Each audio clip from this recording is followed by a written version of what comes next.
Chapter 699. When Shi Mingwan arrived home, it was almost evening. Father Shi went to the field to pick vegetables.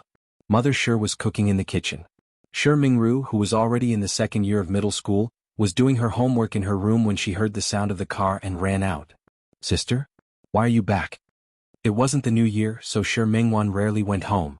"It's nothing. I missed you guys." Shi Mingwan smiled.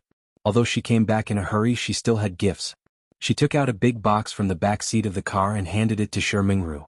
"Didn't you say that the tablet had a black screen last time? I bought you a new one." "Wow, sister, you're so nice." Mo. Shi Mingru jumped up on her tiptoes and kissed Shi Mingwan. "You just spoil her." Mother Shi heard the sound and came out of the kitchen. "A student girl has already used up 2 tablets. No one else uses tablets. Not only does she have a computer, but she also has a tablet and a phone. Don't spoil her." "Don't worry. I won't spoil her." Shi Mingwan rubbed her sister's hair. "Mom, you're watching over her. Are you spoiling her just because she bought some electronic products?" "You." Mother Shi wanted to say something else, but Shi Mingwan took out a bigger box from behind. "Mom, this is for you. Last time, I heard from Ching saying that this physical therapy device sold very well in their hospital. It's also very useful. Your shoulder always hurts. Try this. Why waste this money? How painful can it be? Just bear with it and it'll pass." "Mom, don't worry about money." Shi Mingwan moved the other gifts out of the car. "Our studio's business has been very good recently. It's quite busy. Don't worry, your daughter can make money. You're still back if you're busy?" Mother Shi took the gifts. "Didn't you just come back for the Mid-Autumn Festival? You don't have to come back anymore. You're still running back and forth." "Mom, are you chasing me away?" Shi Mingwan pretended to get into the car as she spoke. "All right, I finished delivering the things. I'm leaving." "You child." Mother Shi patted her on the body. "Let's go. I'll ask your dad to buy 2 more vegetables. We'll have more food tonight." Shi Mingwan reached out and hugged Mother Shi. Because she saw Zhang Haoze and Chen Feifei unhappy together, no matter how unhappy they were along the way, she calmed down. She shouldn't be surprised, nor should she be surprised. Zhang Haoze lied to her time and time again, but she was stupid and believed him time and time again. This time there really wouldn't be a second time. She would never trust him again. Looking at the setting sun, Shi Mingwan made up her mind. When Father Shi came back, he was very happy to see Shi Mingwan. The family ate happily. Shi Mingwan sat and chatted with her parents for a while. Then she went to check on Shi Mingru's homework. Actually, there was nothing much to check. Shi Mingru's results were pretty good, and she had always been among the best. She even planned to go to university in Lin City in the future so that she could have a companion. After taking a shower, Shi Mingwan returned to her room, but she couldn't fall asleep. She was in a bad mood. He glanced at his phone. There were a few missed calls. Later she turned off her phone, but Zhang Haoze still called her. She didn't understand why he would call her. He already had Chen Feifei. Why did he have to provoke him? She had made up her mind to give up many times, but every time she would waver under Zhang Haoze's domineering and pestering. Every time she made an oath, it would be broken by Zhang Haoze in the end. It was really enough. This time she really wouldn't believe him again. She wouldn't believe a single word he said anymore. Shi Mingwan thought this in her heart when she blocked Zhang Haoze's number. Shi Mingwan blocked Zhang Haoze's number, but she couldn't let herself fall asleep smoothly. Just as she was about to fall asleep, her phone rang. The ringing sound of the phone that kept disturbing her dreams forced Shi Mingwan to open her eyes. She glanced at the screen. She didn't recognize the number. She pressed it. After a while, her phone rang again. She pressed it again. After a while, it rang again. She pressed it again. After the 5th time, Shi Mingwan finally couldn't help but pick up the phone. "Didn't your mother tell you that it's very impolite to call someone in the middle of the night?" "No. My mother passed away a long time ago." The voice on the other end instantly woke Shi Mingwan up.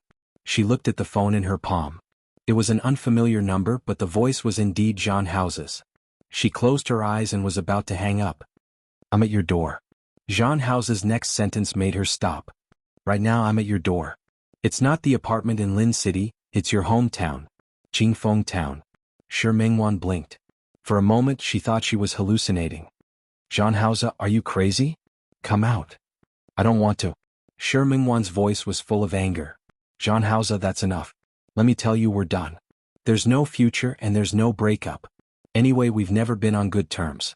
As she spoke, she hung up the phone. Afraid that Zhang Haoze would call again, She swiped her hand and prepared to turn off her phone. At this moment, a message popped up. Perhaps you want me to visit your parents? Crazy. Shi Mingwan looked at the message and stopped turning off her phone. Was Zhang Haoze crazy? He wanted to visit her parents at this time? Did he think the matter wasn't big enough? While she was angry, the phone on the other end rang again. Looking at the flashing number, Shi Mingwan picked it up gloomily. Zhang Haoze, that's enough. What do you want? We didn't take any precautions yesterday. You might be pregnant. Do you want me to tell your parents about this? Are you crazy? Shi Mingwan's face was red. Half of it was angry and the other half was shy. Zhang Haoze still remembered to take precautions. But the last time yesterday there weren't enough condoms. She wanted to stop it, but it was too late.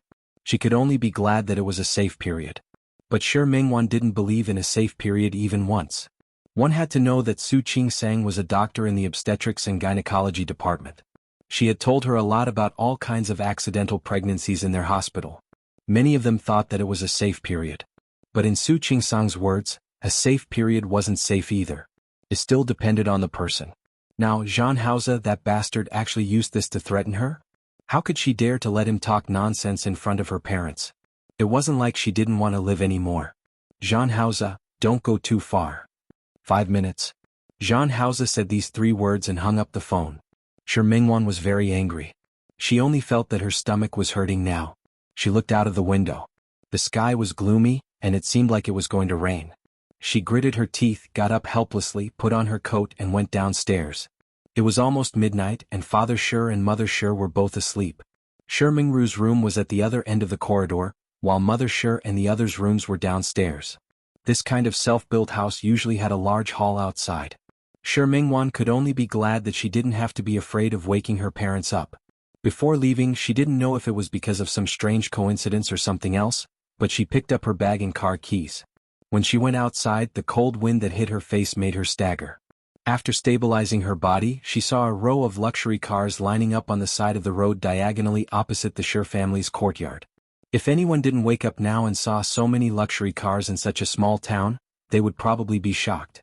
Shi Mingwan closed her eyes and had no choice but to get into the car in the middle. It was much warmer inside the car than outside. Shi Mingwan didn't plan to stay for long. It was warm inside the car and the lights above her head made her feel a little warm. But that was all.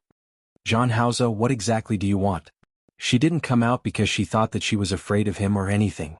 She was just worried about her parents' thoughts and feelings. If Zhang Haoze thought that she was afraid of him, then he was really wrong. To her surprise, Zhang Haoze didn't seem to be angry. His tone was still gentle. Why didn't you tell me when you went home? I called you and you didn't answer. I was very worried about you. Ignoring the concern in his words, Shi Mingwan glared at the person in front of her. Tell you? Why should I tell you? Who are you to me? Where I go and what I do doesn't seem to have anything to do with you, right? Her words today were very blunt, and her attitude was very wrong. Zhang Haoze wasn't sure what happened to Shi Mingwan. They had been getting along well these few days, so he thought that her attitude would soften. If I remember correctly, I seem to be your boyfriend, right? So now she was saying that what she did had nothing to do with him? Could it really have nothing to do with him? Really? Then let's break up now. Anyway, he couldn't be her boyfriend alone, so she didn't want him. Zhang Haoze narrowed his eyes slightly. He finally realized that something was wrong. What happened? She rushed home. Could it be that her grandmother was forcing her to marry again, or asking her to give in and agree to some conditions? What happened? Shi Mingwan found it funny. This person actually had the nerve to ask her what happened? Shouldn't he be the one who should be telling this sentence the most? She wanted to stab him a few times, but Shi Mingwan held it in. They had talked too much about Qin Feifei. Her questions had never been answered positively. The following answers. No, there were. But behind those answers she would always lose some of herself. She catered to him and accepted everything he gave her. Now she didn't want it anymore. What could happen to me? I'm just tired of it. He wasn't the only one who would play two-timing outside.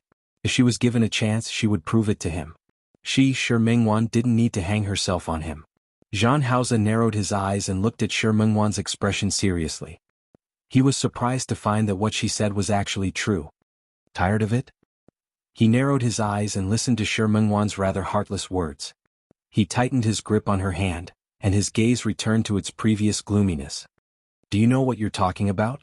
Of course I know. Shi Mingwan retracted her hand and took a step back. Jean Hausa, please stay away from me. We're not suitable. She reached out to pull the car door, but found that she couldn't open it at all. At the same time, Jean Hausa actually asked someone to start the car. Shi Mingwan gritted her teeth and turned to face Jean Hausa. Jean Hausa, that's enough. Stop the car, do you hear me? She was very angry. She reached out to pull the car door, but the car door didn't move at all. Shi Mingwan was furious. She raised her foot and kicked the car door. Unfortunately, she was thin and weak, so she couldn't make the car door move at all. Shi Mingwan's sharp temper rose to her head at this moment. She used both her feet to kick the car door, not caring if she would hurt her feet. Jean Hausa hugged her waist and gestured for the driver to stop the car. The moment the car stopped, Shi Mingwan bit down on his shoulder. In the late autumn weather, she wore a lot of clothes. To Jean Hausa, this strength was no different from scratching an itch. He let her bite until she didn't have the strength to bite anymore. He lifted her body and lifted it up. Drive. Jean Hausa. Shi Mingwan was angry. He didn't listen to her at all, did he?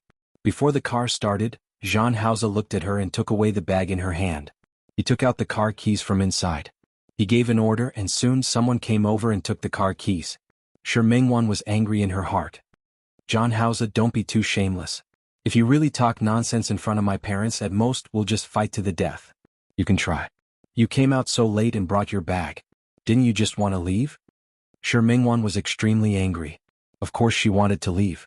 She would rather go back to Lin City and quarrel with Jean Hausa slowly than let Mother Shi see Jean Hausa appear. It wasn't easy for Mother Shi to calm down during this period of time. She no longer insisted on introducing her to a blind date. If she saw Jean Hausa appear again, it was hard to say if Mother Shi would find someone to go on a blind date with her again. What are you angry about? Jean Hausa really didn't understand. They had been fine during this period of time. She had also started to accept him again. What was she doing today? Shi Mingwan didn't want to talk to him. It was already very late at this time. She turned around and leaned against the back of the chair with her back facing Jean Hausa. She closed her eyes. She used this action to silently resist. She wouldn't answer his question, much less be with him.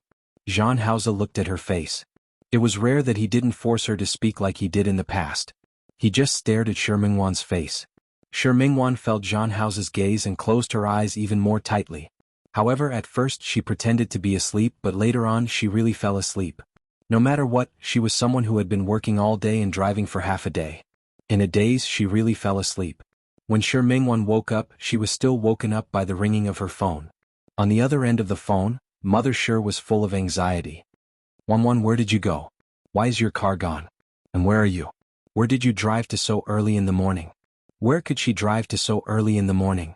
Shi Mingwan originally wanted to deny it, but she suddenly remembered Jean Hausa's appearance yesterday. She was shocked and quickly woke up. She explained to Mother Shi that something happened at the factory last night, so she returned to Lin City overnight. Although Mother Shi believed this excuse, she scolded her again. She felt that she didn't care about her health and that staying up late to drive was very tiring. But now that she was sure that she was fine, Mother Shi said a few more words to her and hung up. Shi Mingwan hung up the phone and suddenly realized something. The environment in front of her wasn't in her apartment in Lin City. Chapter 700. The unfamiliar environment in front of her wasn't her apartment. Shi Mingwan felt a headache coming on. She sat up and looked at the environment in front of her. This room was very big. It was almost as big as her small apartment. Other than the bed, there was also a sofa and an armchair on the other side. Near the balcony, there were elegant and simple beige curtains.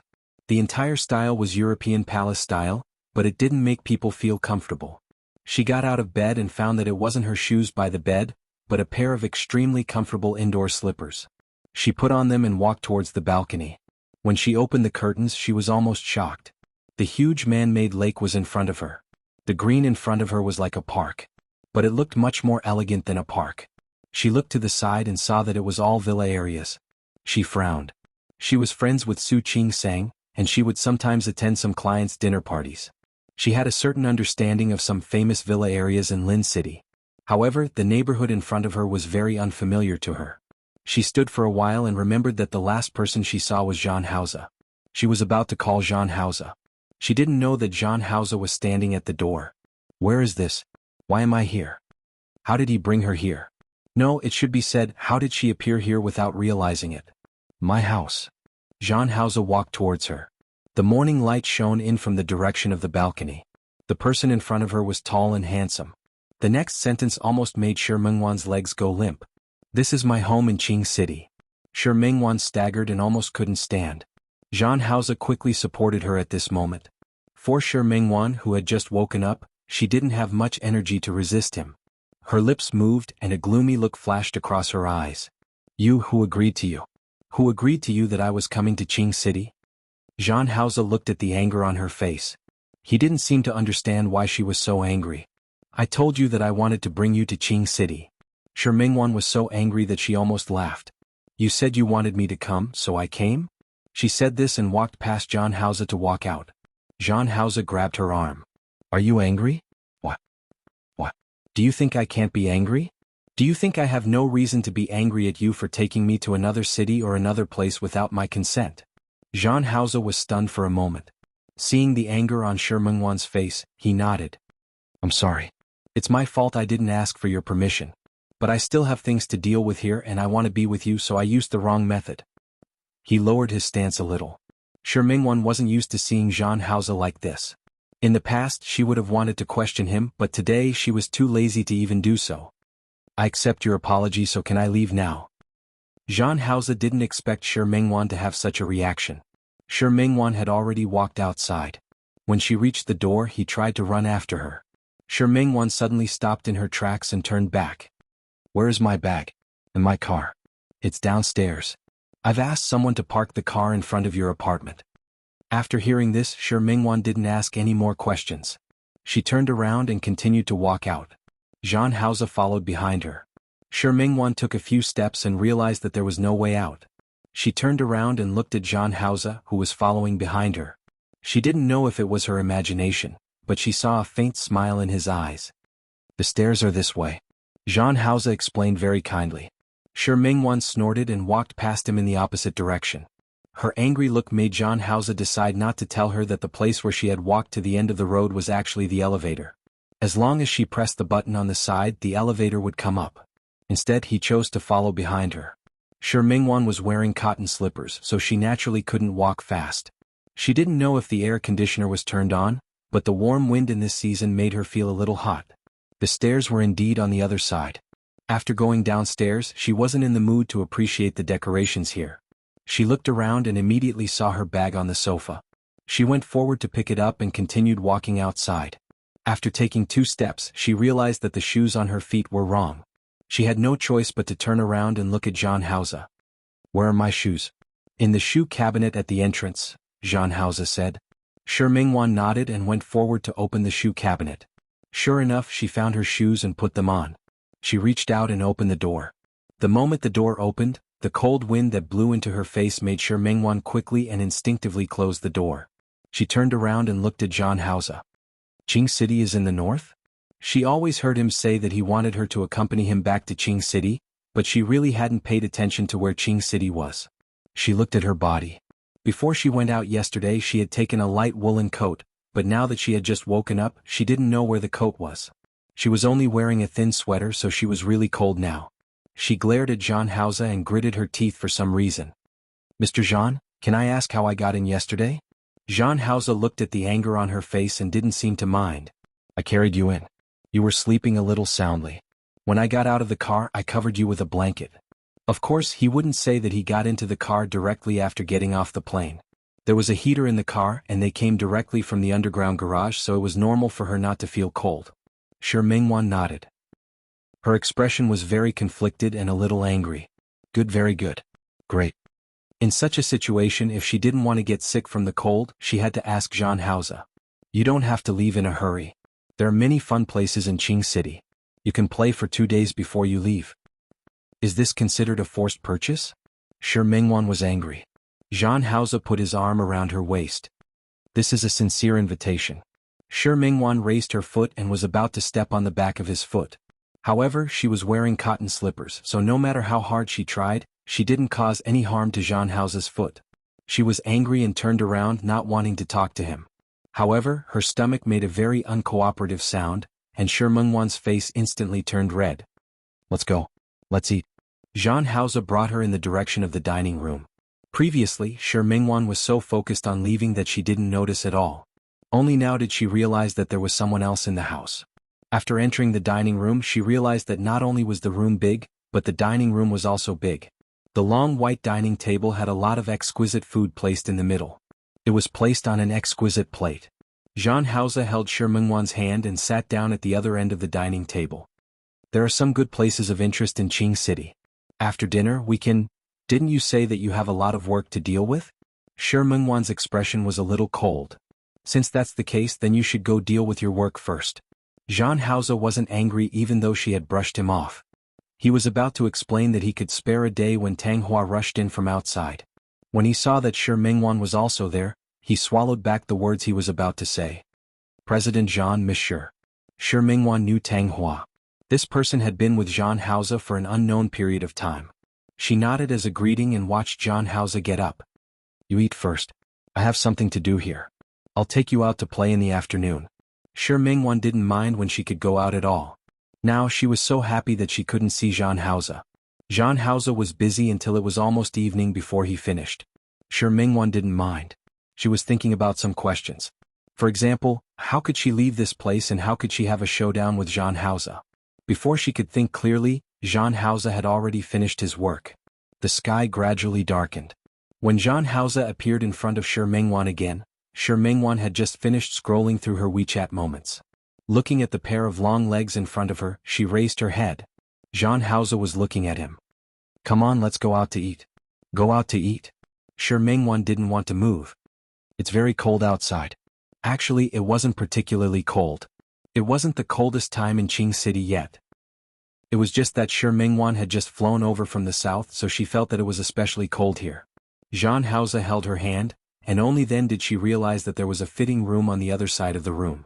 Pulling open the door of one of the cabinets, he saw that it was filled with women's clothing. Everything was new and the tags were still there. There were clothes for all seasons of the year. At the bottom there were different kinds of shoes. Seeing so many women's clothes, Shi Mingwan turned her head to look at him. Her slightly furrowed brows carried some complicated emotions. Although these clothes were all her measurements, they were all standard sizes.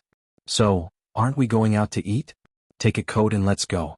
Shi Mingwan couldn't muster up much interest, but Zhang Haoze seemed to be in a good mood.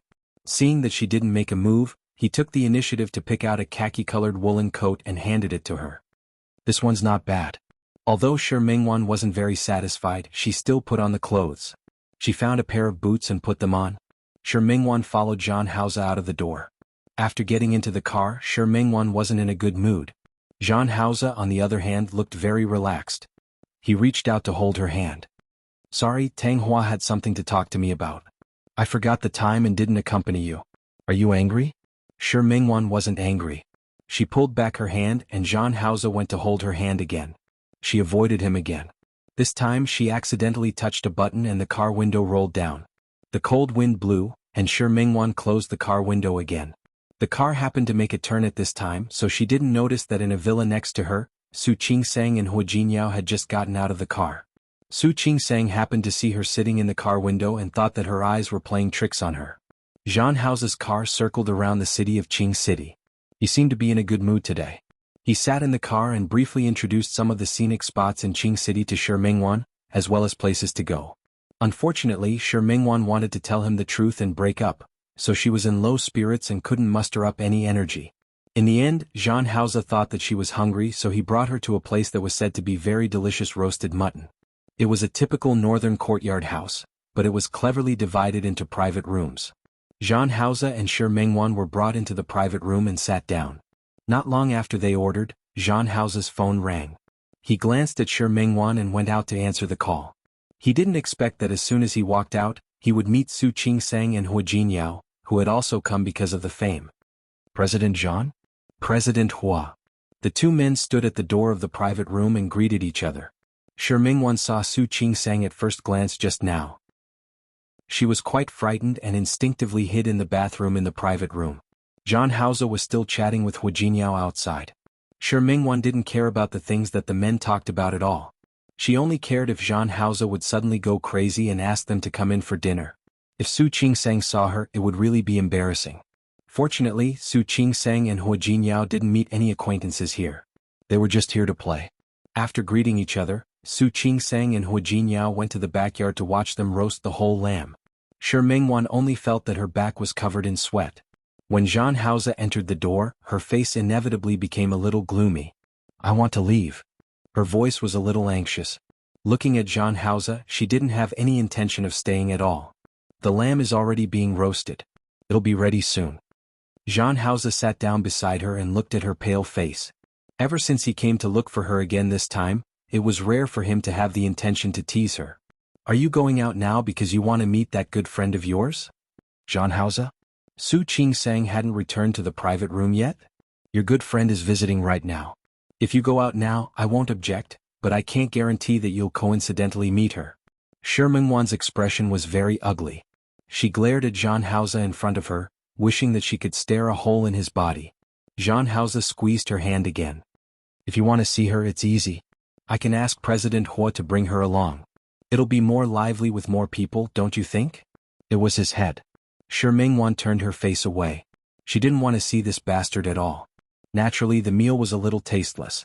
Shi Mingwan saw the picture of the roasted lamb posted by Su Qingsang on her WeChat Moments. She had even circled her name on it, saying that the next time she came, she could treat her to a good taste. Shi Mingwan finally liked it and threw her phone to the side. That night, Zhang Haoze said that he wanted to take her to the hot spring. Shi Mingwan wasn't in the mood at all. "Zhang Haoze, when do you plan to let me go? Why are you in such a hurry? I said that there are many places worth visiting in Qing City.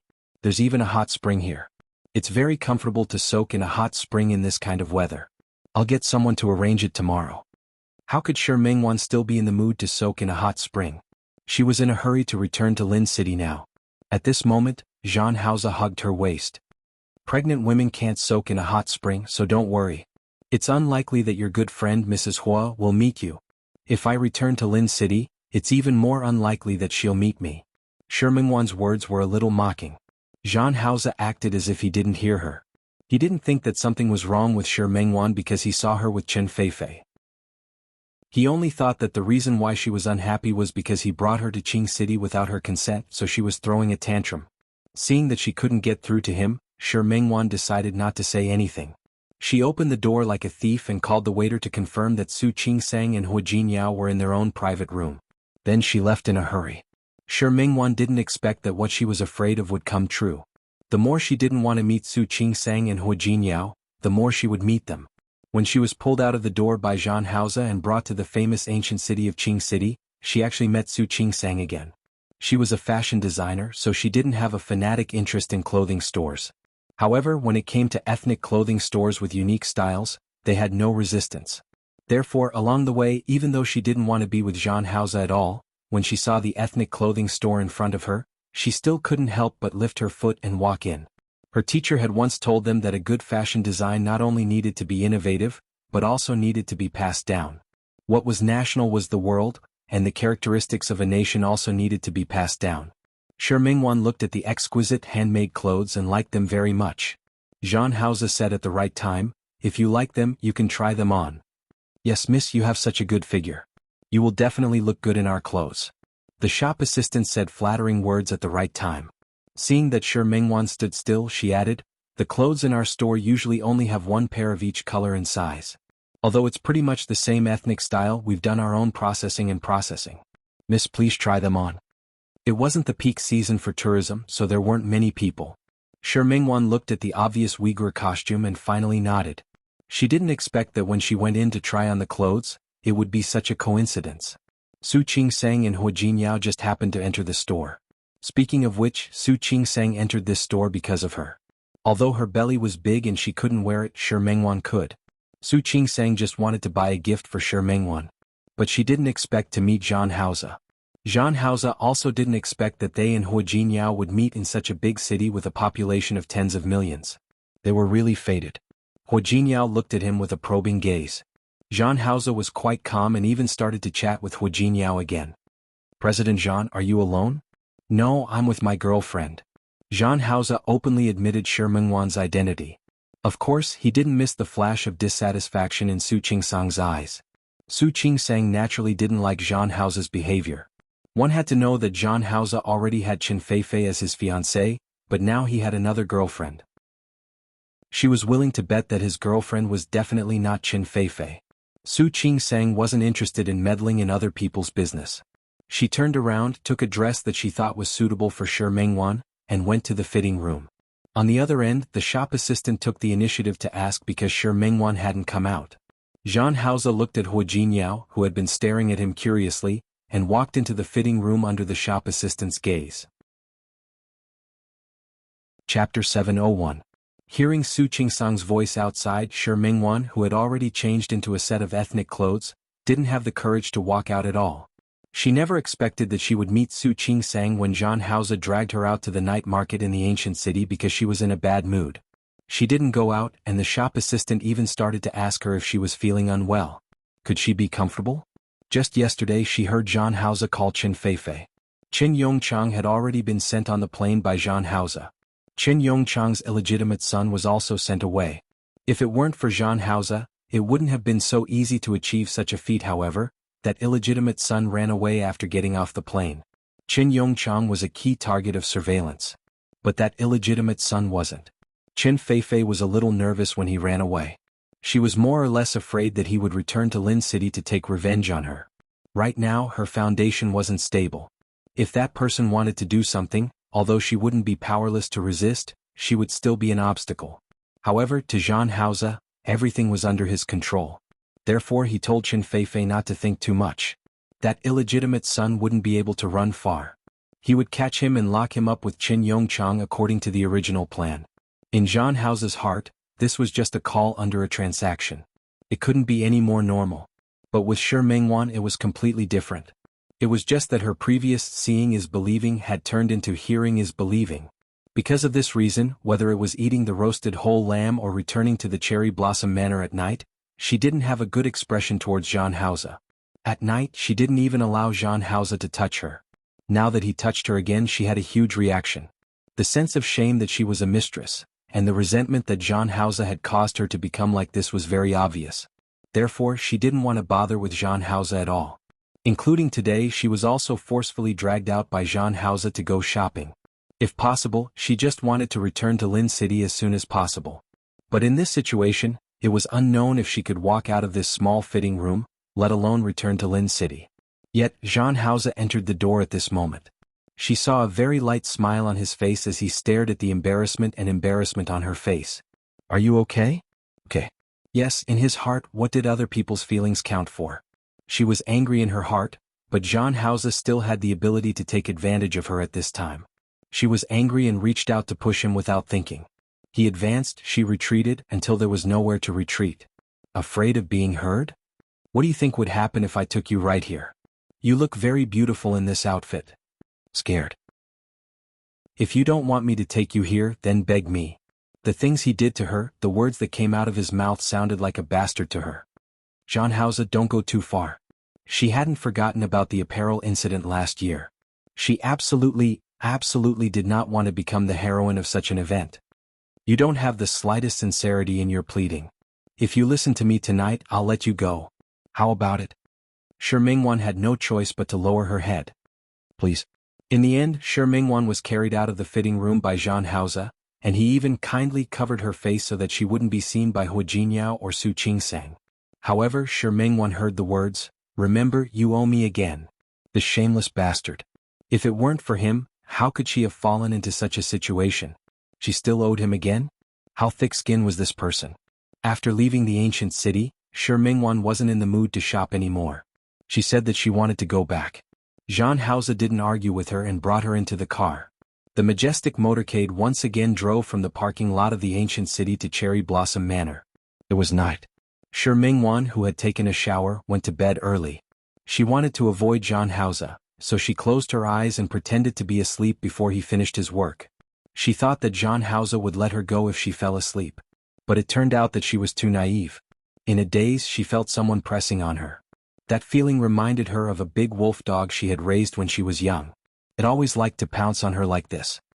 "Big Yellow, get down," she said in a daze. She didn't forget to reach out and push Big Yellow away. This time, Big Yellow was very persistent. She pushed it a few times but couldn't push it down. Shi Mengwan called out again. Big Yellow, stop fooling around. Jean Hausa propped himself up with one hand and looked at Shi Mingwan. She was really sleeping soundly. There was also Big Yellow? Jean Hausa's face darkened slightly when he heard the name of some kind of animal. He no longer hesitated and began to take off Shi Mingwan's clothes. There were naturally all kinds of pajamas in the cloakroom. Shi Mingwan chose the most conservative kind. The round-necked cotton pajamas wrapped tightly around her body. But even so, Jean Hausa still saw some of her sexuality. Shi Mingwan had an extremely charming face, but it didn't make her look so beautiful. Instead, the more he looked at her, the more beautiful she became. It was naturally troublesome to take off this set of pajamas. Jean Hausa tried it, but Shi Mingwan was sleeping soundly. His hands didn't stop moving. Just as he was about to lift the clothes up and help her take them off completely, she once again treated him as Big Yellow and pushed him down. Jean Hausa narrowed his eyes. He propped up his arm and stared at Shi Mingwan's hand for a long time. Finally he got up and left. However, he didn't leave. Instead, he went to get a pair of scissors. The heater was turned on in the room, so he wasn't worried that Shi Mingwan would catch a cold. Jean Hausa used a pair of scissors to fry the comfortable but expensive pajamas just like that. The clothes were cut inch by inch, and the scenery that was previously tightly wrapped was naturally revealed. He cut very carefully and almost didn't touch Shi Mingwan's skin. Putting down the scissors, he continued to take off her pants. This was much easier. However, when he completely took it off, Shi Mingwan also woke up. She dreamed that Big Yellow refused to get off her body no matter what, but it even pulled up her blanket.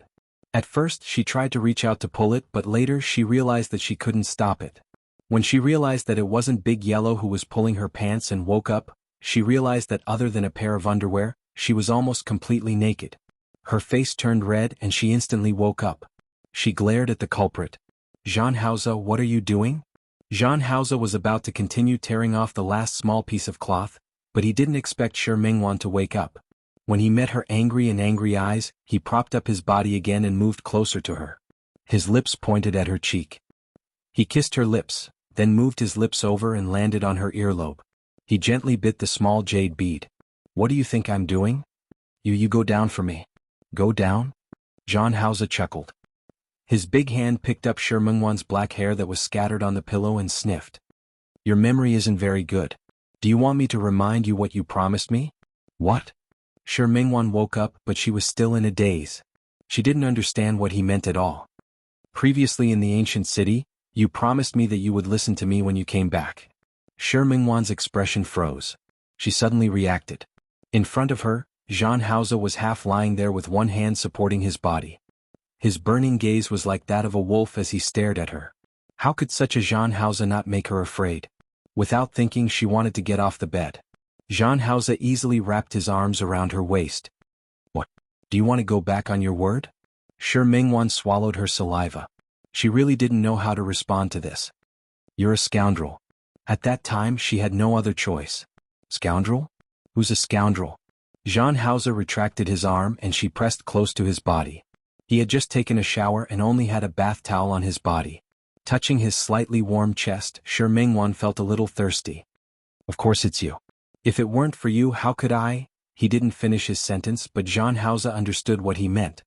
He chuckled and raised her chin with his other hand. So, you don't want to admit it now, do you? Who wanted to admit it? Shi Mingwan pushed him and Jean Hausa bit her lips. It's fine if you don't want to admit it.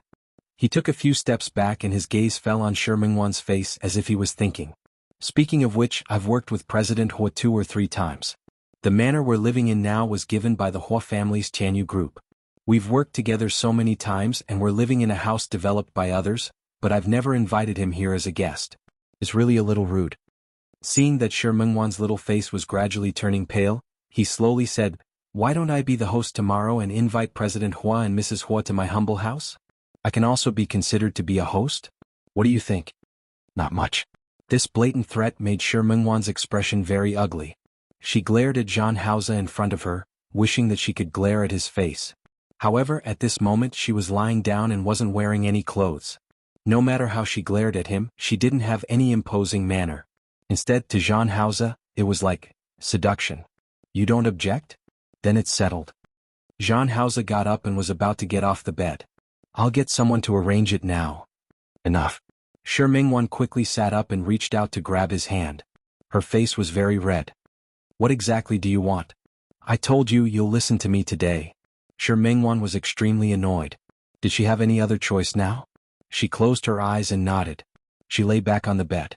Zhang Haoze narrowed his eyes at her expression, as if she was about to die. He stared at Shi Mingwan's face for a while, then suddenly got up and left. The sudden sound of footsteps leaving surprised Shi Mingwan. She really didn't understand why he would be so kind as to let her go. She lowered her head and looked at herself. She seemed to have just realized her current state, so she quickly pulled up the blanket to cover her body. She curled up and wanted to find her clothes, but she suspected that Zhang Haoze wouldn't let her go so easily. Sure enough, it didn't take long for Zhang Haoze to return. This time he had something in his hand. Shi Mingwan, who heard the voice, turned around and saw the thing in his hand. Her little face was slightly stunned, and she just stared at him blankly. Today is a good day to remember. Zhang Haoze took a few steps forward and walked to the bedside. He looked at Shi Mingwan, and his eyes carried a depth that she could see at a glance. So let's drink to celebrate. As he spoke, he had already placed the 2 open bottles of wine in his hands on the bedside table. There were also 2 wine glasses placed there. Shi Mingwan swallowed her saliva. What was this guy trying to do? Realizing the danger, Shi Mingwan's first reaction was to escape. Zhang Haoze didn't give her a chance. The moment she got up, he held her in his arms. He imprisoned her body in his arms and sat on the bed, hugging Shi Mingwan, who was almost naked. Didn't you say that you'll listen to me today? Why are you running? How could Shi Mingwan not want to run? She was almost sure that what Zhang Haoze wanted her to do later would definitely make her feel very ashamed and unwilling. She didn't answer, and Zhang Haoze didn't force her. He was in a good mood today. He picked up the bottle of wine and poured the 2 glasses. He picked up one of the glasses and handed it to Shi Mingwan. Shi Mingwan looked at the wine glass and shook her head. I don't know how to drink. Even if she did, she didn't want to drink it now. The situation in front of her was too dangerous. Although she agreed to listen to Zhang Haoze, she still wanted to have a chance to breathe. Zhang Haoze narrowed his eyes and didn't force her. He directly drank the wine in the glass in one gulp. Just as Shi Mingwan thought that he was going to let her go, he pressed the back of her head and aimed at her lips. When Shi Mingwan got up from the bed in the morning, she hadn't recovered from that shameful and secret lust. Her limbs were weak and her body was weak. The bedding on the bed had been changed long ago. Not only the bedsheets and quilt covers, but even the mattress underneath had been changed. When she thought about how Zhang Haoze had shamelessly asked someone to come up and change the bedding after carrying her into the bathroom last night, Shi Mingwan wished she could find a hole to hide in. She didn't want to go downstairs at all, nor did she want to go out. Feeling someone come in, she buried her face in the quilt. But very quickly the quilt was lifted. Get up and eat. Zhang Haoze sat by the bed and looked at her. The last thing she wanted to see was Zhang Haoze. She turned around and didn't look at him at all. I can't eat. One. Before his hand could touch her shoulder, she had already waved it away. Such a simple action made her body ache. It could be seen how much someone had gone overboard yesterday. Zhang Haoze, I want to go back to Lin City. She had had enough. She had been here for 3 days. On the first day, she had taken a quick stroll around the streets and glanced around. On the second day, she hadn't even walked 1/3 of the ancient city trip when she gave up because she met Su Qingsang. There was no need to mention today. Because of Zhang Haoze's craziness yesterday, her waist was now soft. Not to mention going out to play, she found it difficult to go downstairs. You haven't played yet. Why are you going back? Zhang Haoze didn't understand why she was throwing a tantrum again. She had clearly agreed to stay for a few days. When he met Shi Mingwan's mocking gaze, Zhang Haoze's face heated up and he suddenly reacted. Sorry. He reached out to touch her cheek. His strength was gentle and gentle. I lost control yesterday. It wasn't just yesterday that he lost control. Shi Mingwan glared at him and wanted to bite him in her heart. Zhang Haoze, no matter what you say, I have to go back to Lin City. You arrange it. It wasn't that she didn't want to book her own plane ticket home, but Zhang Haoze, this extremely shameless person, had taken away her ID. She only found out later that she could use her bag as she pleased, but the ID inside had long been taken away by Zhang Haoze. How could she return to Lin City in such a situation? Can't you play here for 2 more days? When Zhang Haoze spoke, he happened to meet her angry eyes. He held her hand. You're not feeling well today. Rest for a day. We'll go out tomorrow. No need. She wasn't in the mood to play with Zhang Haoze. If I stay here any longer I'll lose my life. Not only was she angry but she was also embarrassed. Last night she almost died in his hands a few times. How could she dare to stay? Moreover, Su Qingsang and Hu Jinyao were still in Qing City. Qing City wasn't big but it wasn't small either. There were only so many places she could play. If she met them again she really wouldn't want to live anymore. Zhang Haoze frowned and looked at the resistance on her face. He knew that he had indeed gone overboard last night. It was just that the feeling was too beautiful. He really couldn't control himself. The atmosphere was silent for a moment. Shi Mingwan said again, "I want to go back to Lin City." Zhang Haoze looked at her as if he was looking at a willful child. When Shi Mingwan said that she wanted to go back for the third time, he finally reacted. "I'll get someone to send you back tomorrow." Shi Mingwan didn't believe that he would be so easy to talk to. As she wished, Zhang Haoze added, "But you have to accompany me on another trip tonight." "I'm not going." "You'll like it," Zhang Haoze said very gently. "You were too tired yesterday. I'll take you to the hot spring tonight." Shi Mingwan looked at Zhang Haoze. The person in front of her wasn't as evil and perverted as he was last night. He looked at her with a very focused gaze. Not only was he focused but she also found her own shadow in it. Her heart suddenly skipped a beat. She turned her face away to avoid Zhang Haoze's gaze and told herself, these were all false appearances. He was a bastard who had a foot in both camps, a scumbag. Zhang Haoze had no way of knowing what Shi Mingwan was thinking. He was also very free today. To him, his rare patience and good temper were all used on Shi Mingwan. At night he really brought Shi Mingwan to the hot spring. As if he knew the trauma he had caused to her yesterday, Zhang Haoze didn't do anything this time. The hot spring water made Shi Mingwan feel much more comfortable. After returning to Cherry Blossom Villa to rest, she slept until midnight. She was once again woken up by Zhang Haoze's blood on the day of the accident. The nightmare came again and this time she woke up directly. "Wanwan, are you okay?" Zhang Haoze slept with her. Shi Mingwan shook her head. She hadn't had this dream for some time. She had no time to care about Zhang Haoze's concern. Shi Mingwan hurriedly went into the bathroom to wash her face and calm down. Her good friend, who she met once a month, came as scheduled.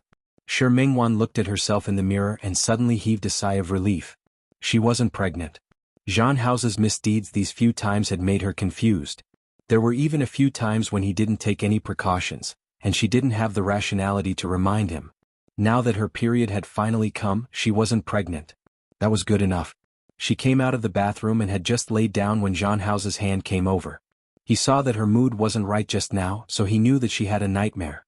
He wanted to ask her how she was. "My period is here." Shi Mingwan closed her eyes and didn't look at him at all. "Don't touch me." Zhang Haoze's hand stopped for a moment.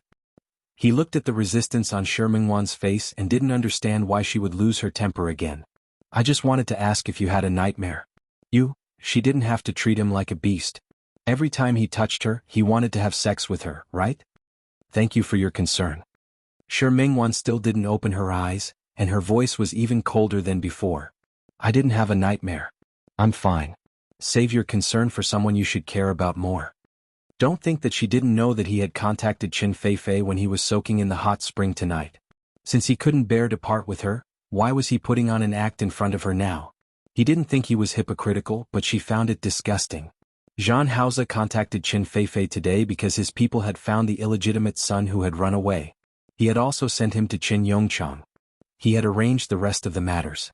For the time being, other than the matter of the Qin family's company in Lin City, he had nothing to do with Qin Feifei. He didn't know that Shi Mingwan had heard his call. That was why she didn't like him so much now. He suddenly heard her say something about someone he should care about more. He didn't react at all to who she was talking about. "The person I care about the most is you." His words could be considered as a confession. Shi Mingwan didn't believe a single word. Just now, he had been persuading Miss Chen on the phone not to worry, but now he turned around and told her that the person he cared about the most was her? Who would believe him? She didn't believe him anyway. Shi Mingwan rested for a night and didn't stay for another day. The next day, as soon as Zhang Haoze arranged the plane, she immediately flew back to Lin City. Sitting on the plane, she looked at the empty seat next to her. This time, Zhang Haoze didn't return to Lin City with her, which made her feel very unreal. Zhang Haoze really let her go home just like that? He didn't follow her, and he didn't send anyone to keep an eye on her? This really didn't make sense. But Shi Mingwan didn't care about him. Maybe Jean Hausa was satisfied after that night and was tired of it. Maybe he finally decided to be kind and let her go? Thinking of this, Shi Mengwan relaxed. Thinking of what Jean Hausa did that night, she still felt a little uncomfortable. But this kind of uneasiness was insignificant compared to the freedom and equal relationship she needed to enjoy. No matter how overbearing Jean Hausa was or how much he pestered her, it was over for them now, right? For the next month, Jean Hausa didn't come to look for her, which confirmed her guess. Good, very good. Jean Hausa finally let her go. Chapter 702. In a sanatorium on the outskirts of Qing City. Uncle Chi stood in front of the door and looked at Jean Hausa with disapproval in his eyes. Young master, now that the Jean family is in your hands, why do you get out of the way? Jean Hausa's voice was extremely indifferent. He looked at Uncle Chi, who was standing in front of him, with an ice-cold gaze. Uncle Chi gritted his teeth and was extremely regretful. He still wanted to stop him, but the people beside Jean Hausa had already stopped him. Just like that, Jean Hausa pushed open the door behind him and walked in. The environment of the room inside was very good. It wasn't like an ordinary apartment for the elderly. The room was very big and there was a bed in the middle. Jean Kuan was sleeping on the bed. There was a wheelchair near the bed. It was already winter in Qing City, and the wind was cold outside. Because of the previous stroke, Jean Kuan couldn't move half of his body. But he was still conscious and could still move. When he saw Jean Hausa enter the door, his eyes widened. He looked at him as if he was looking at an enemy. You. After 2 strokes in a row, Jean Kuan's voice was hoarse. He raised a hand to point at Jean Hausa. But he only had one hand that he could move, and it was trembling when he raised it. This made him even angrier, and the expression on his face looked very ferocious. Jean Hausa didn't notice the gloomy expression on his face. He walked to the bed, pulled out a chair beside him and sat down. His legs were elegantly folded together. You, be asterisk starred. Jean Hausa looked at him and said the last 2 words for him. Let's change the words. You have to know that this be asterisk starred is also your seed. Jean Kuan's face had already turned purplish red. Jean Hausa sneered. Isn't it? If you didn't give birth to my father, where would I come from? He chuckled and supported his chin with one hand. So, aren't you the be asterisk starred? Jean Kuan was panting heavily. Jean Hausa looked at his agitated expression. By the way, you probably don't know, right? The Jean family is now in my hands. Nothing made Jean Kuan more angry and resentful than this. When he saw Jean Hausa enter the door and knew that Jean Hausa wasn't dead, he already knew that something must have gone wrong. Now, Jean Hausa's words made him realize that someone had lied to him. Speaking of which, I really have to thank your good subordinates. If Uncle Chi hadn't handed the Jean family to me, how could I have gotten the Jean family so easily? Jean Kuan couldn't even speak fluently. He pointed at Jean Hausa, his eyes full of resentment. About 4 or 5 months. Do you know what I've done in the past 4 or 5 months? Jean Hausa didn't need his response. He only came today to let Jean Kuan know what he was capable of. That Johnny you're interested in. Last month, he made a mistake in his investment and then accidentally slept with Brother Rong's woman. He's being hunted down by Brother Rong. Jean Kuan's face had already begun to turn green. Jean Hausa frowned slightly. Logically speaking, Jean Yi is a member of the Jean family. Brother Rong has to give the Jean family some face. But I told him that he didn't need to give me face, and that he should deal with it as he should. Jean Kuan covered his heart with one hand. He couldn't even say the word you now. As for Jean Yi's father, Jean Ji. And because his son was being hunted down by Brother Rong, he looked for Brother Rong. He wanted to take revenge on Brother Rong, but he accidentally died in Brother Rong's hands. TSK, how pitiful. Jean Kuan had already begun to pant heavily, and his face turned from green to black. Alright, there's also Jean Li and Jean Yang. I asked them to develop a branch in South Africa. You know, we don't have a branch in South Africa. The 2 of them are the same. Their tempers are too bad. They are very arrogant in the local area, and they have conflicts with the locals. Now, one of them has 2 broken legs and the other has a pair of broken hands. How tragic. Jean Kuan raised his hand again, wanting to point at Jean Hausa. Jean Hausa laughed. Your other son, Jean Quan, was scared out of his wits. He brought his 2 stupid sons, Jean Cheng and Jean Shi. He went back to his father-in-law's side. He took the initiative to call me and told me that he would never take a step into Qing City in his life. He just asked me to spare their families' lives. Look, Min Quan is my uncle after all. Since he begged me like this, of course I agreed. It's just that his wife thinks he's useless and now she's divorcing him every day. Last time, she accidentally fell down the stairs when the two of them were fighting. It's said that she suffered a fracture and is still in the hospital. This has nothing to do with me. Jean Kuan put down his hand again and his body was half curled up. He looked at Jean Hauser with red eyes, but he couldn't say a word. Oh right, after saying so much, I haven't talked about Jean Lai, who is currently staying in the Jean family's mansion. Jean Kuan's eyes were about to pop out, and the veins on his forehead were popping out. Don't worry, his hands and feet are still there. Other than not being able to go out and not having freedom, there's nothing bad about it. It's just that his wife isn't very good. Every day she looks at Jean Li and Jean Yang's broken hands and feet and curses me 800 times a day. Jean Kuan's face was already full of pain. He was originally half sitting, but now his body was curled up. His face, which was already covered with age spots, was full of pain. You must be wondering why I didn't do anything to the couple, right? Don't worry, I like to take it slow. Keep them and slowly torture them. Jean Kuan was already speechless. He looked like he was about to suffocate in pain. Jean Hauser stood up at this moment and looked down at the old man who was already old and didn't have the ability to resist. Do you hate me? That's right. Don't worry, I won't let you die. Here, I will invite the best medical team to save your life. I want you to watch how the Jean family flourishes in my hands, and how it will be destroyed bit by bit in my hands. Looking at Jean Kuan, who had already begun to roll his eyes and was about to faint, Jean Hauser's gaze was cold. When you shot my mother, you should have thought of today. Before Jean Kuan lost consciousness, he bent down. Back then you really should have killed me as well. After saying this, Jean Hauser stood up and left without looking back. Jean Kuan completely fainted. Jean Hauser left the room and asked his men to loosen the restraints on Uncle Chi. Uncle Chi didn't even have the time to say anything harsh. He hurriedly ran into the room. Master Kuan, how are you? Jean Hauser waved his hand, and doctors and nurses immediately rushed in. He glanced at the doctor who was walking at the back. Keep him alive. Don't let him die. I want him to live a little longer. When he left the sanatorium, Jean Hauser was in a very good mood. Tang Hua looked at the joy on his face. Boss, are we going back to the company now or go to Lin City? In the few months since he took over the Jean family, those people had been playing small tricks and making big moves. He had escaped death a few times and averted danger a few times. Last time he was almost injured and didn't even have a good New Year. In such a situation he didn't have the time to look for Shi Mengwan. The last time Shi Mengwan said that she wanted to return to Lin City, he let her go for her safety. Now that the problem was almost solved, of course he had to go and bring him back. Yes. Tang Hua nodded, but he suddenly thought of something else. Oh right, boss, President Hua's wife gave birth to a pair of twins. In 2 days there will be a full moon banquet. The invitation has already been sent over. Mrs. Hua and Miss Shi have such a good relationship, so Miss Shi will definitely attend. Why don't we go to Rong City first?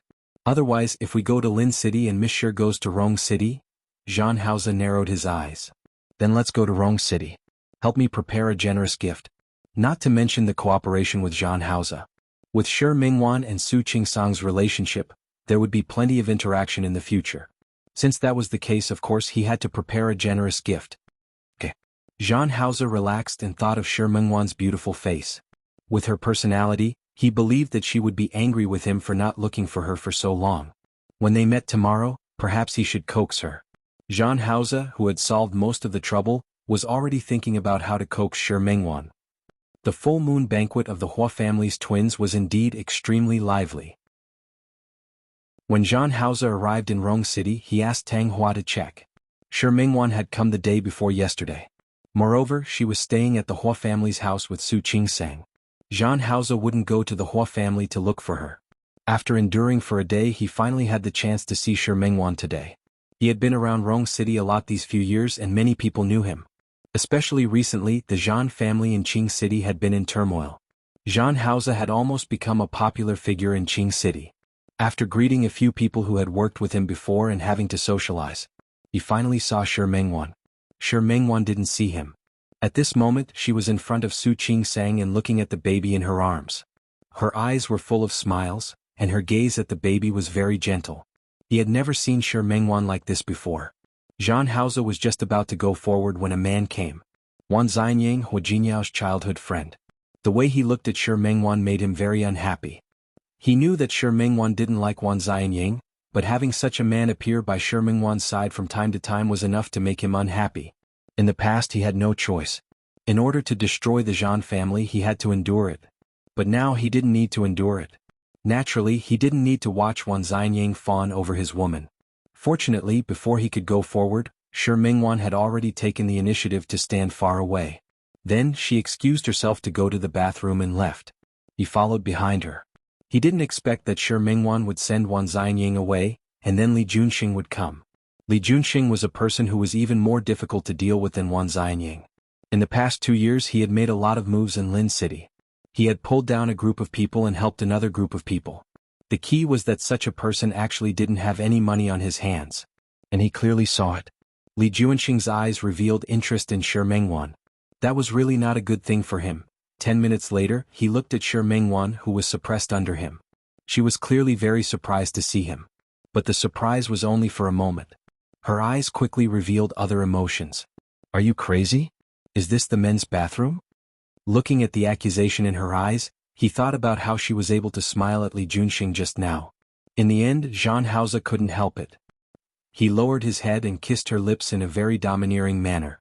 Ever since they parted that day, the two of them hadn't seen each other for a long time. It wasn't that he didn't want to look for her, or even that he didn't want to contact her. It was just that the situation in the Zhan family was complicated.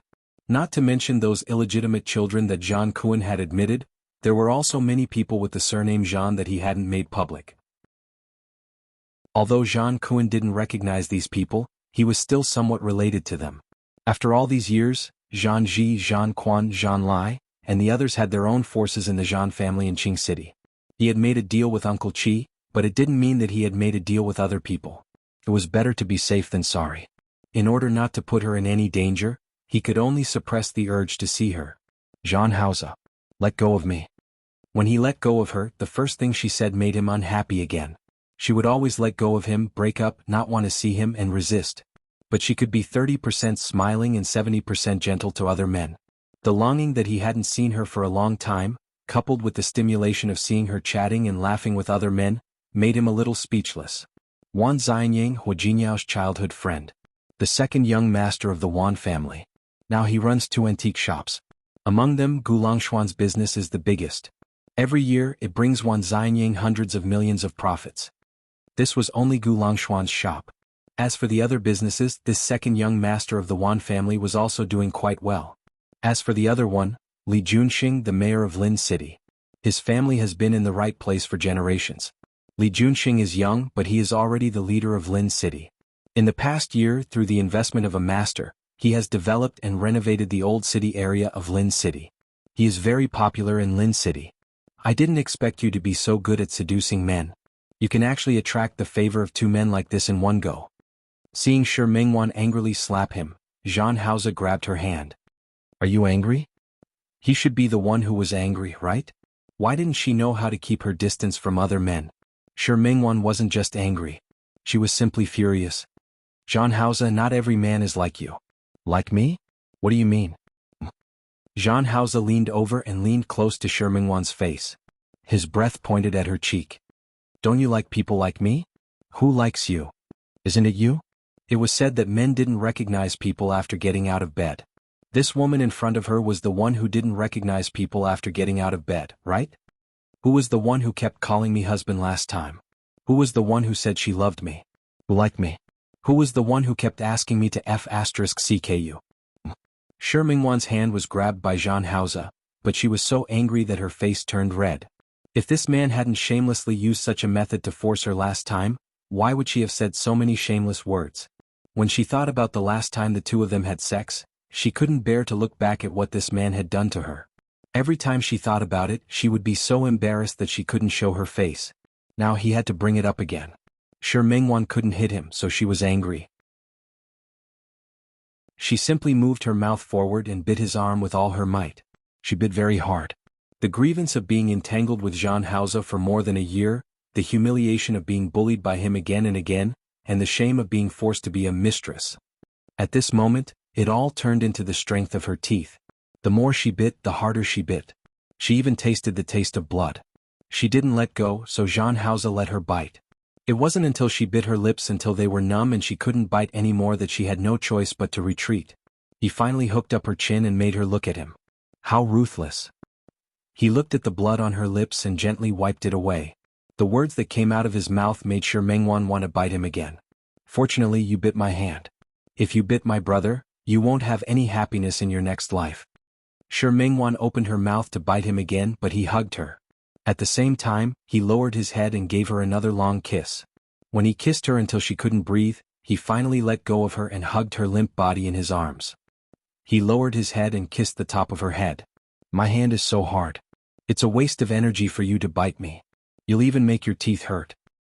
He leaned close to her ear and gently nibbled on her earlobe. If you really like biting people so much, I'd rather you bite another part of me. Understanding the hint in Zhang Hao's words, Shi Mengwan thought of the embarrassing scene from last time. She couldn't stay any longer. She pushed him away forcefully. Zhang Hao hugged her waist and hugged her again. It's boring to participate in such a banquet. Why don't we leave first? If you want to leave, you can leave. I'm not leaving. She especially liked Su Qingsang's pair of twins. She couldn't wait to hug them for a while longer. She didn't want to leave just like that. You like children? Zhang Hao looked at her and knew what she was thinking. If you really like them so much, let's have one too. Have one? Shi Mengwan suddenly turned around and looked at him. Her eyes were filled with mockery. Zhang Hao, you said you want to have a child with me? Yes. Can't I? Do you know what it means for you to have a child with me? What? The child has to take my surname and enter the Shi family tree. Shi Mengwan sneered. Her face was deliberately embarrassed. More importantly, I'm not even married to you. Why should I have a child with you? You want to marry me? Zhang Hao looked at her. There was a look in his eyes that Shi Mengwan had never seen before. Do you dare? The sarcasm on Shi Mengwan's face deepened. Do you dare to marry me? Zhang Hao, do you dare to make it public? Do you dare to let others know that I'm your girlfriend? Instead of hiding and sneaking around like before. Did he dare? Zhang Hao looked at the obvious provocation in her eyes and reached out to pull her hand. You want to make it public? You want to marry me? You want others to know that I'm your boyfriend? Yes, I do. But do you dare? She had had enough. She had had enough of him coming and going as he pleased. She didn't want to endure it anymore. He had taken everything from her, but he could still let other women get close to him. More importantly, she had had enough of him having a fiancé. And she had to bear the blame of being the third party. She had had enough of all of this. She had already given him many chances time and again, over and over again. Now she didn't want to give him another chance. This was the last time. If he couldn't do it, then he would never come looking for her again. This wasn't in Qing City, nor was it in Lin City. This was Rong City. Huo Jinyao's territory. And she believed that with Huo Jinyao's ability and her relationship with Su Qingsang, Huo Jinyao would definitely be able to protect her from being harassed by Zhang Hao. Seeing that Zhang Hao didn't say anything, Shi Mengwan sneered and asked again, Do you dare? Zhang Hao looked at her with a rare smile on his face. He suddenly grabbed her hand and led her outside. Shi Mengwan was shocked by his sudden action. She followed behind him and the two of them left the men's bathroom together. Coincidentally, someone was coming over to use the bathroom. Seeing a man and a woman leaving together, the other party's gaze made Shi Mengwan feel extremely embarrassed again. She wished she could find a hole to hide in. She glared at Zhang Hao hatefully. It was all his. Every time she met him, nothing good happened.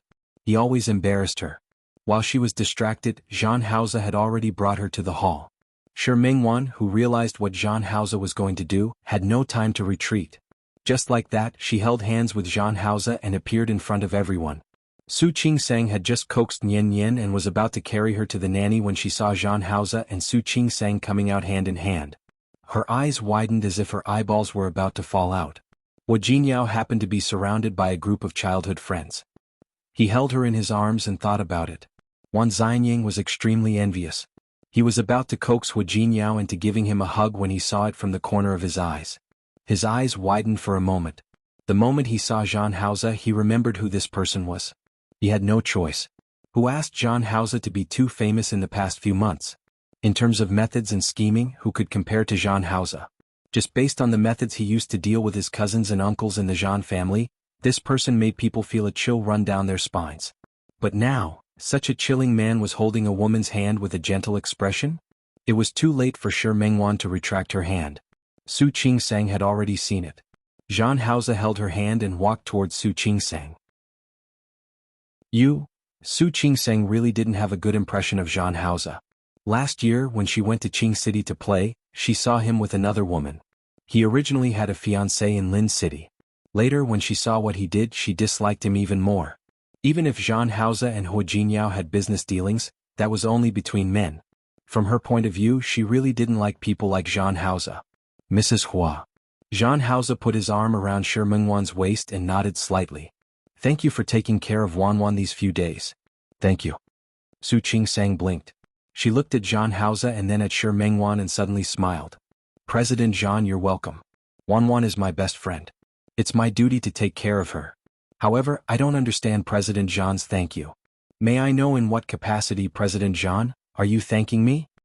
Wanwan's boyfriend and future husband, Zhang Haoze announced. He tightened his arm around Shi Mengwan's waist and let her get closer to him. When Wanwan and I get married, please come to the wedding, Mrs. Hua. This was really a smooth answer. Shi Mengwan looked at him, the expression on her face very interesting. Chapter 703. But when she thought that what Zhang Haoze said might be true, her heart suddenly beat fast. Su Qingsang was already married and had a child. Even though she used to be a little cold. After these days she had changed a lot. She looked at the seriousness in Zhang Haoze's eyes and stood up. Sorry, Mr. Zhang, I have a few words to say to Wanwan. Mrs. Hua, if you have anything to say, you can say it directly. Wanwan is thin-skinned. I'm afraid she will be shy. Su Qingsang almost choked on her own saliva. Shi Mengwan was thin-skinned? When the two of them were together in the past, which one of them was the one who would talk dirty at the slightest disagreement? Now Zhang Haoze was telling her that Shi Mengwan was thin-skinned? The corner of her mouth twitched and she glanced at Shi Mengwan. Shi Mengwan was really a little embarrassed. She glared at Zhang Haoze. Qingsang, I'll tell you later. Wait a minute. Su Qingsang pulled her body to her side, leaned close to her ear and said very softly, What's going on? Don't ask. Shi Mengwan was really embarrassed. I'll tell you later. Okay. Today was the big day of the twins, so it wasn't convenient for her to keep pestering Shi Mengwan. However, if he forced you, you can tell me. I'll let Hu Jingyao deal with him. Su Qingsang said this in a low voice, but Zhang Haoze heard it clearly. Qingsang. Shi Mengwan's expression was a little subtle. Su Qingsang patted her hand and stood up like a family member to look at Zhang Haoze. President Zhang seems to have a fiancée? Yes. Although Zhang Haoze and Chen Feifei hadn't been officially engaged, everyone in Lin City knew about it. We've broken off the engagement. Really? Su Qingsang raised her eyebrows. Why haven't I heard about it? How could such a sensational thing as breaking off the engagement be brushed aside so easily? The two sides have made a private agreement, but it hasn't been announced yet. It hasn't been announced, which means that President Zhang still has a fiancée. Su Qingsang spoke impolitely. If that's the case, how can you claim that you're Wanwan's boyfriend? What do you think of Wanwan? Qingsang. Shi Mengwan didn't want Su Qingsang and Zhang Haoze to have a conflict now. Stop it. How can I not tell you? Some things have to be clarified. Su Qingsang was extremely protective. How can you believe him just because he said something nice? Mrs. Hua, my engagement with Chen Feifei has long been dissolved. This matter, after I ask him, will be made public. As for me and Wanwan, my feelings for Wanwan are naturally serious. Don't worry, I won't let her down. Anyone can say nice things. Not many can do it. Su Qingsang wasn't targeting Zhang Haoze, but this man had a bad record. If he wasn't with Shi Mengwan, no matter how many women he had relationships with, it was none of her business. However, her friendship with Shi Mengwan was different, so she naturally couldn't bear to see her good sister being bullied. Say something nice, I don't know how to do it. But I think I can prove it with my actions. Zhang Haoze was still holding Shi Mengwan's hand. Shi Mengwan turned to look at him because of his words. His overly sincere eyes made her a little moved for a moment. Su Qingsang wanted to say something, but someone else came. The Hua family had many relatives and friends in the business world. As Hu Jinyao's wife, there were naturally many people who came to get close to her. Su Qingsang didn't have time to pay attention to Shi Mengwan, so she gave her a look, signaling her to talk later. However, if she was a little later, Shi Mengwan would be taken away by Zhang Haoze. Zhang Haoze didn't like such occasions. After taking Shi Mengwan to the public, he stayed for a while and left with her. The hotel that Zhang Haoze booked was in the presidential suite upstairs. He took Shi Mingwan directly upstairs. Shi Mingwan actually hadn't recovered from Zhang Haoze's action of revealing her identity just now. When she was taken upstairs, Zhang Haoze kissed her lips. When he kissed her, he didn't forget to take off her red coat. The sleeveless dress underneath was revealed. He held her waist and brought her into his arms. He had wanted to do this when he was in the men's bathroom. As he kissed her, Shi Mingwan gradually came back to her senses. Just as his hand was about to continue, she grabbed his hand. Zhang Haoze stopped and pressed his forehead against hers. One. The clear breath on his body brushed against her face, and she almost fell into his bewitching trap again. Blinking, she pressed her hands against his chest to calm herself down. Zhang Haoze, you said that you broke off the engagement with Chen Feifei? Yes. Just didn't make it public? Yes. Then did Chen Feifei tacitly agree to this? What did he mean? I mean, you unilaterally want to break off the engagement with her, or did she agree? Of course she agreed. He said it seriously, but Shi Mingwan didn't really believe him. This matter had always been a thorn in her heart. She couldn't believe him so easily. Seeing that she didn't speak, Zhang Haoze lowered his head and was about to kiss her again. Shi Mingwan didn't give him a chance. She stubbornly pressed her hand against his chest. Since that's the case, then wait until the news of you breaking off the engagement is made public before you get together. Zhang Haoze looked at the determination on her face and felt a headache coming on. You don't believe me? I can't find a reason to believe you. Shi Mingwan bit her lip. She looked at Zhang Haoze with clear eyes, but there was a hint of sadness in them. Zhang Haoze, I believed you time and time again. I don't want to believe you now. Zhang Haoze looked at the anger on her face. So what do you mean now? Nothing. Shi Mingwan waved his hand away. When can you get Chen Feifei to publicly stand up and admit to breaking off the engagement? I'll consider getting back together with you. The word she used was consider. Even though Zhang Haoze had revealed his identity like this, she had to think more after calming down. Where was this? This was Rong City. Not to mention that it was 108,000 miles away from Lin City. It would take a few hours to get to Qing City. Zhang Haoze publicly announced their relationship in Rong City. On the surface, it looked like he was finally willing to give her an open identity. But what was the truth? After returning to Lin City, he could still continue to be Chen Feifei's fiancée. And as long as the engagement wasn't broken off, she would still be a shameful mistress who couldn't see the light of day. She was calm enough and rational enough now. She didn't want to believe Zhang Haoze's words anymore. Even if at that moment Zhang Haoze, who brought her to the public, made her heart beat so much that she wanted to throw everything away and follow him. But that was all. She wouldn't believe him anymore. Her heart was already cold. Her expression was determined. At this moment, Zhang Haoze understood that what she said was true. One, it's getting late. I'll go downstairs first. Shi Mingwan retreated from his arms, lowered her head and picked up the small coat on the ground. Wan, don't go. He went to pull her hand. After not seeing her for a while, he didn't believe that she didn't miss him. Zhang Haoze. Shi Mingwan gently pulled his hand away. You know what I want. If you can't give it to me, don't come looking for me again. After saying this, Shi Mingwan left without looking back. Chen Feifei looked at Zhang Haoze in front of her. After not seeing him for a few months, he seemed to be different again. However, she really wasn't in the mood to care about how Zhang Haoze was doing. Brother Hao, you came back at the right time. I'm in trouble. What? Zhang Haoze was about to say that the Chen Corporation had been on the right track recently and asked Chen Feifei to publicly break off the engagement with him. However, her words made him stop for a moment. No matter what the reason was, when Chen Feifei was in trouble, he would help her. Chen Jie's mother is here. Zhang Haoze was stunned for a few seconds before he remembered who Chen Jie was. He was Qin Yongchang's illegitimate child outside. He would be following Qin Yongchang and Qin Yongchang to retire in a small town in Canada. His mother?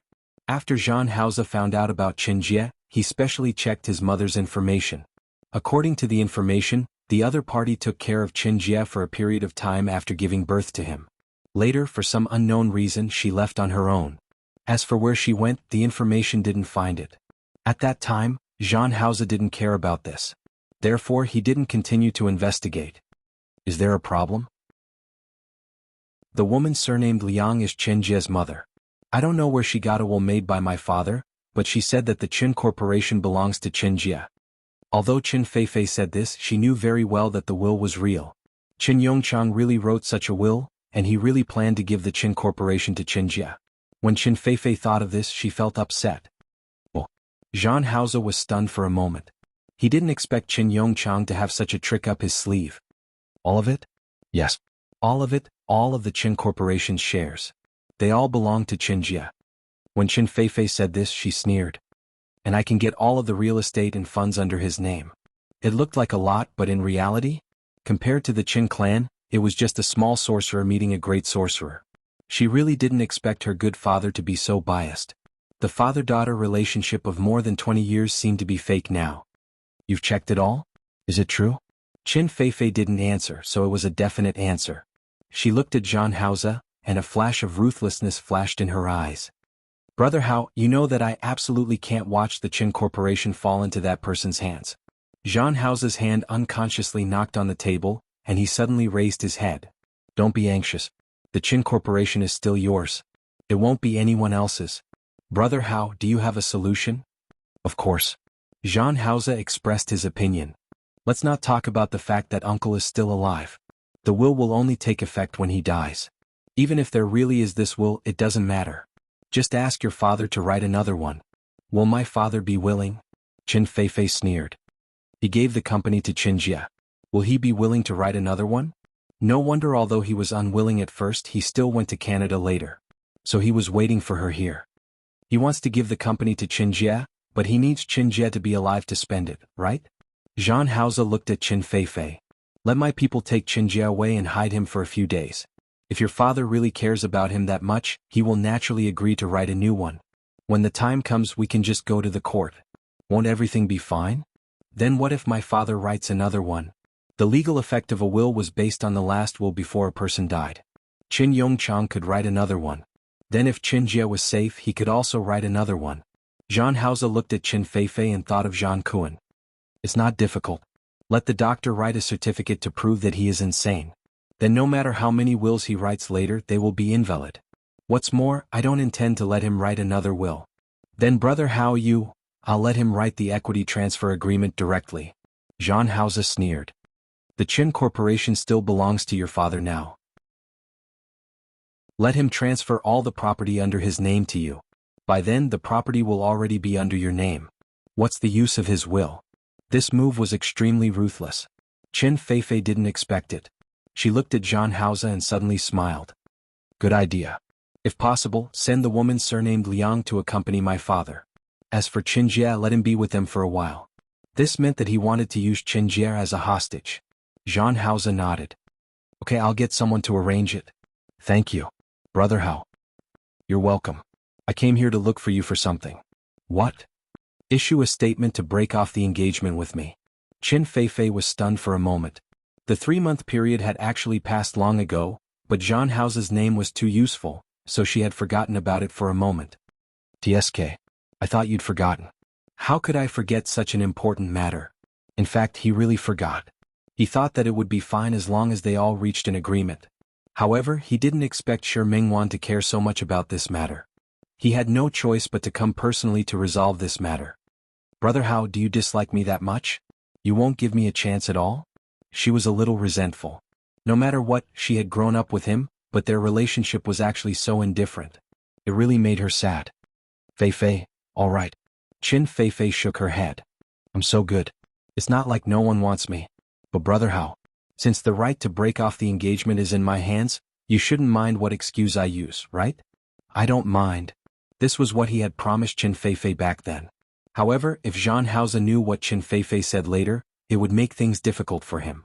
He probably wouldn't think that way now. Shi Mingwan didn't expect that she would be able to see Zhang Haoze so soon this time. She thought that after she made that request last time, it would take a long time for Zhang Haoze to appear.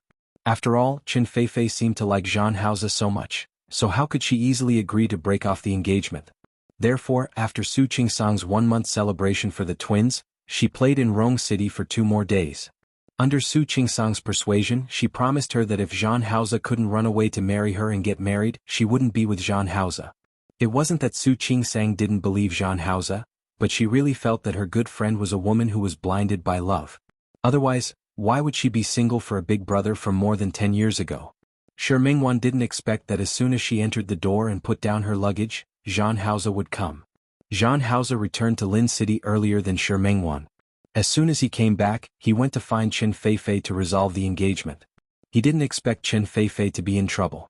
He used a day to arrange the arrangements and send Qin Jie away. Then he asked someone to send Qin Jie's mother, who had come to cause trouble for Qin Feifei, to Canada to accompany Qin Yongchang. Now that the people who were watching Qin Yongchang had already obtained the transfer certificate, the next step was to take it to justice. Qin Feifei officially took control of the Qin Corporation. After he finished all these things, it seemed like a lot, but it only took him 2 days. Once he was done, he asked Qin Feifei to announce the news. Qin Feifei said that the Qin Corporation happened to have a press conference tomorrow.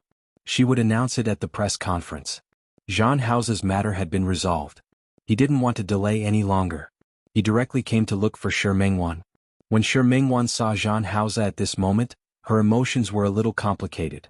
Tomorrow, Qin Feifei will hold a press conference to announce the annulment of the engagement with me. Before she was about to ask Zhang Haoze to leave, Zhang Haoze said this in advance. Shi Mingwan was stunned. She blinked and looked at Zhang Haoze in front of her. "What did you say?" "I said, tomorrow morning at 9:30 a.m. Qin Feifei will hold a press conference to announce the annulment of the engagement with me." As he spoke, he took a step inside. Shi Mingwan was shocked by his words. Subconsciously, she took a step back and let him in. Zhang Haoze came in and reached out to pull Shi Mingwan into his arms. He hugged her tightly, lowered his head and searched for her lips. This time, Shi Mingwan didn't push him away. Instead, she let him kiss her. She blinked and looked at the enlarged face in front of her. For a moment, she thought that she was hallucinating, but she knew that Zhang Haoze wouldn't joke about such a thing. If it was true, didn't that mean that she could be with him openly in the future? Thinking of this, Shi Mingwan's eyes actually felt a little sore and swollen. Zhang Haoze kissed her very gently. From her lips, to her cheeks, to her earlobes. Her eyelids.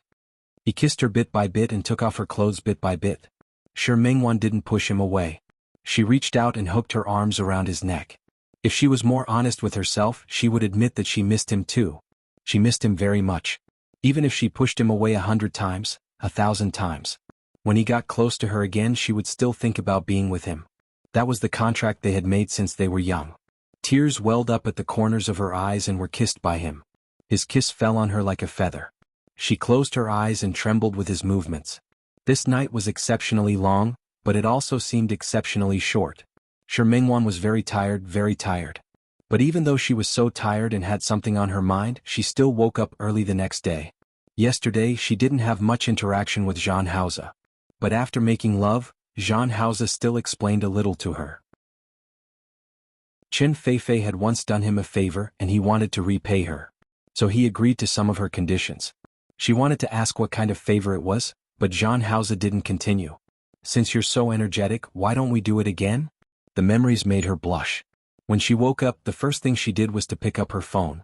At 9:30 p.m., the Qin Corporation held a press conference as expected. Not only did Lin City TV station come to interview, but there was also a live broadcast on the internet.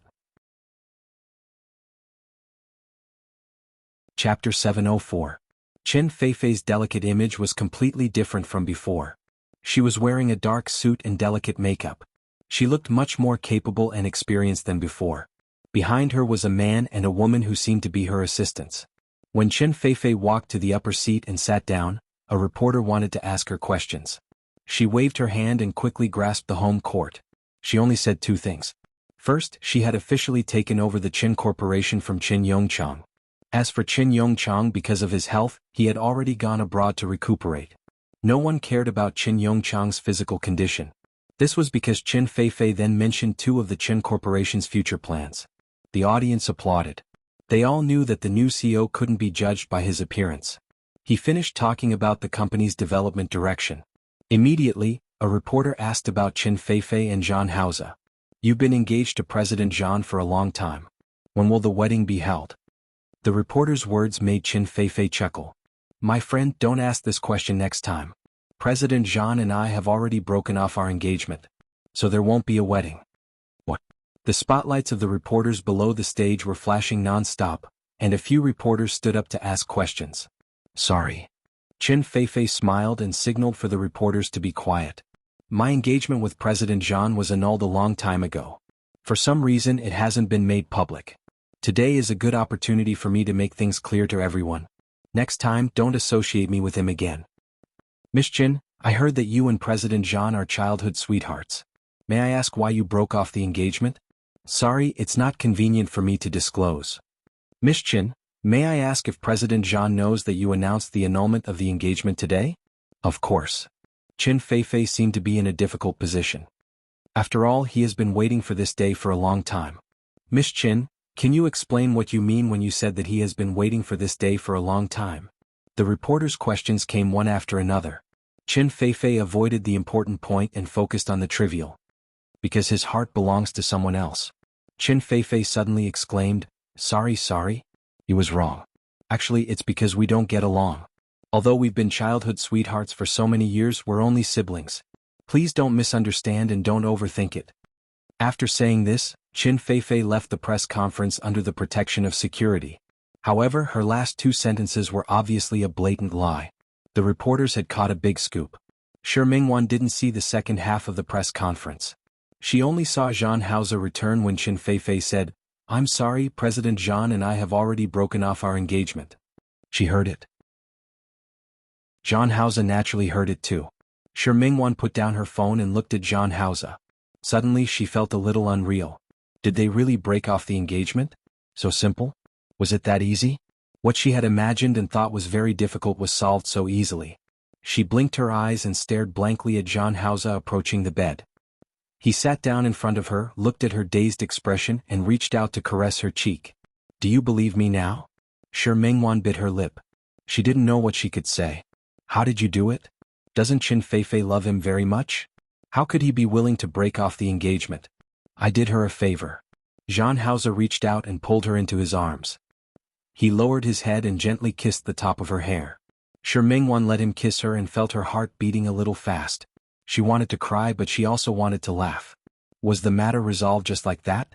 1-1. Zhan Haoze straightened her shoulder and looked at her slightly red eyes. Now, can you promise to be my girlfriend? His eyes and brows were gentle. The face in front of her overlapped with the youth from back then. Shi Mingwan couldn't resist this face, nor could she resist his gentleness. She nodded heavily and threw herself into his arms. Shi Mingwan brought the dishes to the dining table, and Zhan Haoze set up the bowls. When the two of them looked at each other, there was a faint smile in each other's eyes. When they sat down, Shi Mingwan took the soup that Zhan Haoze scooped for her. At this moment, she thought that she had returned to the time when they were in the small bungalow. In the 2 days since Qin Feifei and Zhan Haoze announced that they were breaking off their engagement, Shi Mingwan had been with Zhan Haoze. Other than occasionally going out to deal with business, he spent most of his time with her. This made her especially satisfied. After dinner, the two of them found a movie and snuggled up on the sofa to watch it.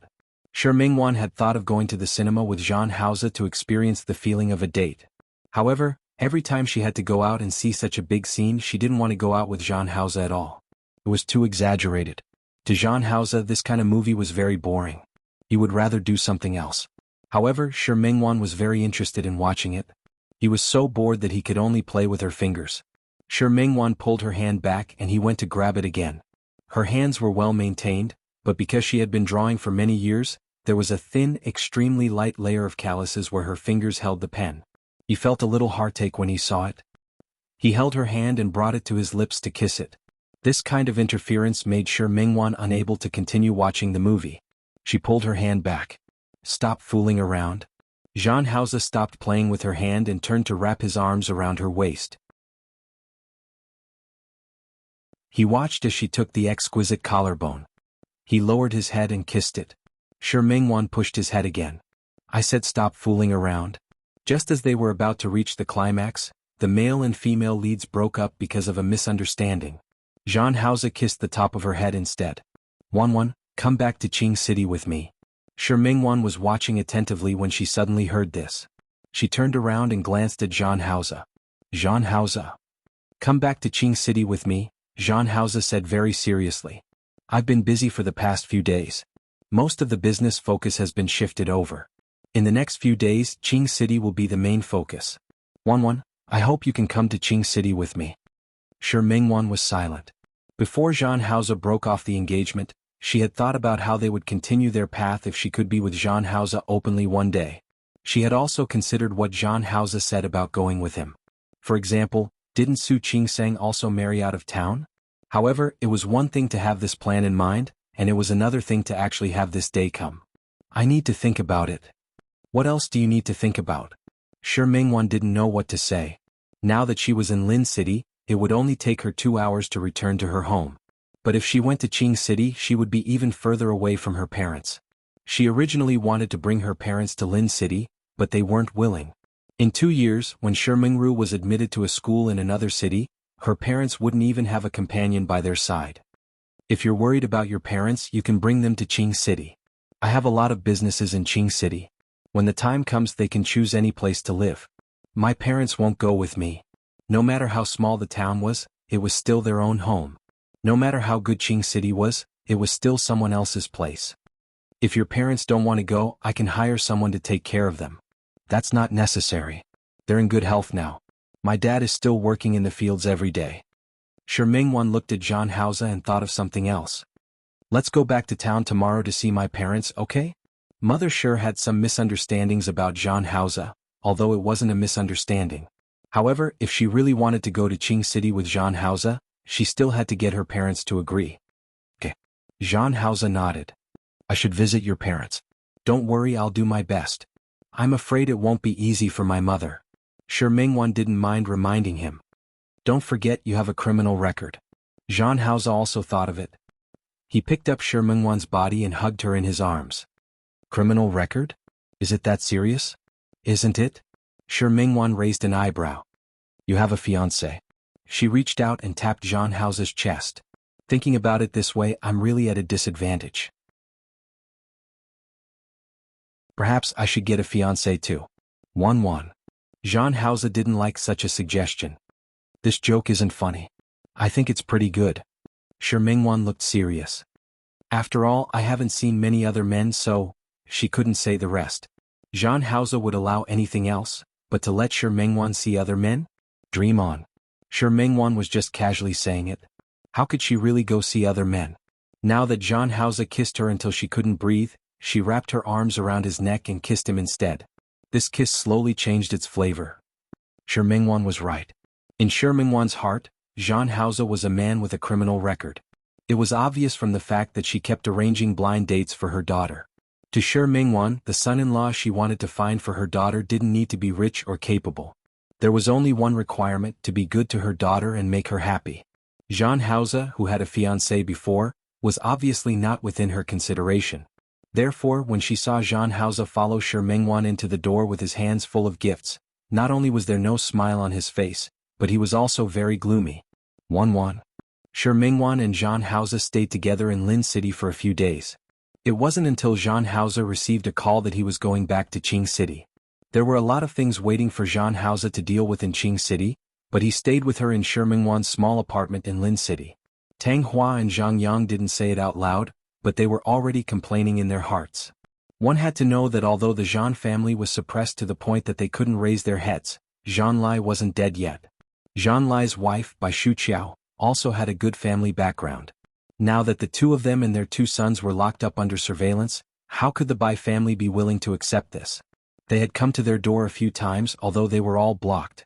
However, the Bai family had roughly guessed something and had been up to a lot of small tricks recently. Those small tricks couldn't stop Zhang Haoze, but they still had to wait for Zhang Haoze to return to Qing City before they dealt with Zhang Lai and Bai Shuqiao. Zhang Haoze didn't tell Shi Mingwan about these things. He only told Shi Mingwan before he went to bed last night that if possible, he wanted to visit the Shi family's parents as soon as possible. Shi Mingwan didn't hesitate. Since she had already decided to be with Zhang Haoze, then it was a very necessary step to bring Zhang Haoze to meet his parents. Shi Mingwan also knew that Zhang Haoze had a fiancé that wouldn't be over so quickly with Mother Shi. Therefore, she was already mentally prepared when she came all the way here. Afraid that she would scare Mother Shi, Shi Mingwan resolutely didn't allow Zhang Haoze to bring his convoy to town. So now there were only the 2 of them. Hearing Mother Shi call her, she touched Zhang Haoze's arm. Before they came, they had agreed that Zhang Haoze would perform today. Including how to explain it to Mother Shi, it was all his business. Hello, Auntie. Zhang Haoze handed over the gifts in his hands. The smile on his face was a little fawning. These are gifts for Auntie and Uncle. I don't want them. Mother sure didn't even look at them. She even took a step back. I can't accept Mr. Jean's gift. Jean Hausa held the bags in both hands. He didn't feel awkward standing there. How can Auntie not accept it? I'm with Wanwan, so you're my elder. There's nothing I can't accept. Stop. Mother Sure's expression changed when she heard his words. What did you say? You're with Wanwan? Even though she was already mentally prepared when she saw them appear together, Mother Sure's expression still changed when she heard this. Yes. Jean Hausa openly admitted. Wanwan and I had a misunderstanding before. Now that the misunderstanding has been resolved, we're back together. Misunderstanding? Mother Sure sneered and remained unmoved. Is having a fiancé also a misunderstanding? Jean Hausa was a little embarrassed. This wasn't a misunderstanding. Auntie, I've already resolved this matter. Resolved? Oh. Mother Sure's attitude seemed to be good. Jean Hausa gained some courage. I've already broken off the engagement. Sure Mingwan nodded at the side as if to prove it to Jean Hausa. Unfortunately, Mother Sure wasn't moved at all. Really? When did it end? Last week. Mother Sure didn't say anything. Jean Hausa just stood in the yard with the gifts in his hands. Sure Mingwan was afraid that he would get tired after carrying it for a long time, so she gave him a look and told him to put it down. Jean Hausa shook his head at her gently.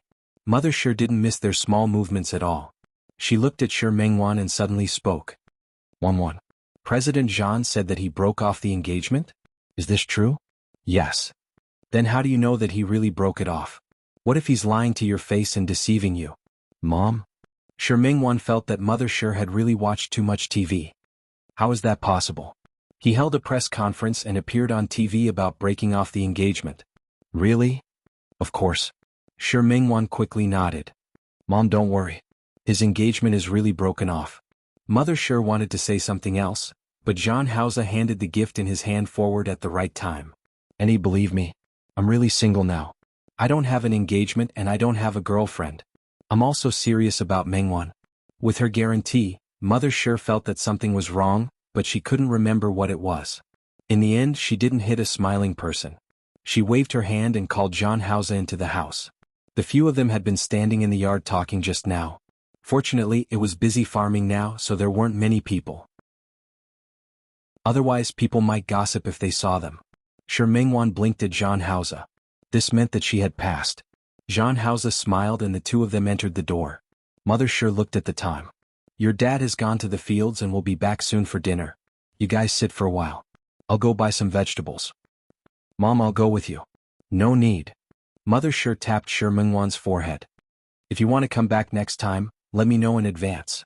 Since her son-in-law came to visit, she had to entertain him well. Even this child didn't say a word. Mom, we're all family. There's no need to stand on ceremony with him. Mother Sure's reaction was to glare at her, then turn around and go out. Sure Mingwan looked at Jean Hausa and suddenly smiled. It was as if she didn't expect to pass so easily. Jean Hausa was a little worried just now, but now he relaxed. Look, nothing happened at all. On the way here, Sure Mingwan had been very worried. Along the way, she thought about what he would do if Mother Sure made things difficult for him. I'm fine because my mother loves me. Sure Mingwan's face was full of pride. Do you think it's because of you?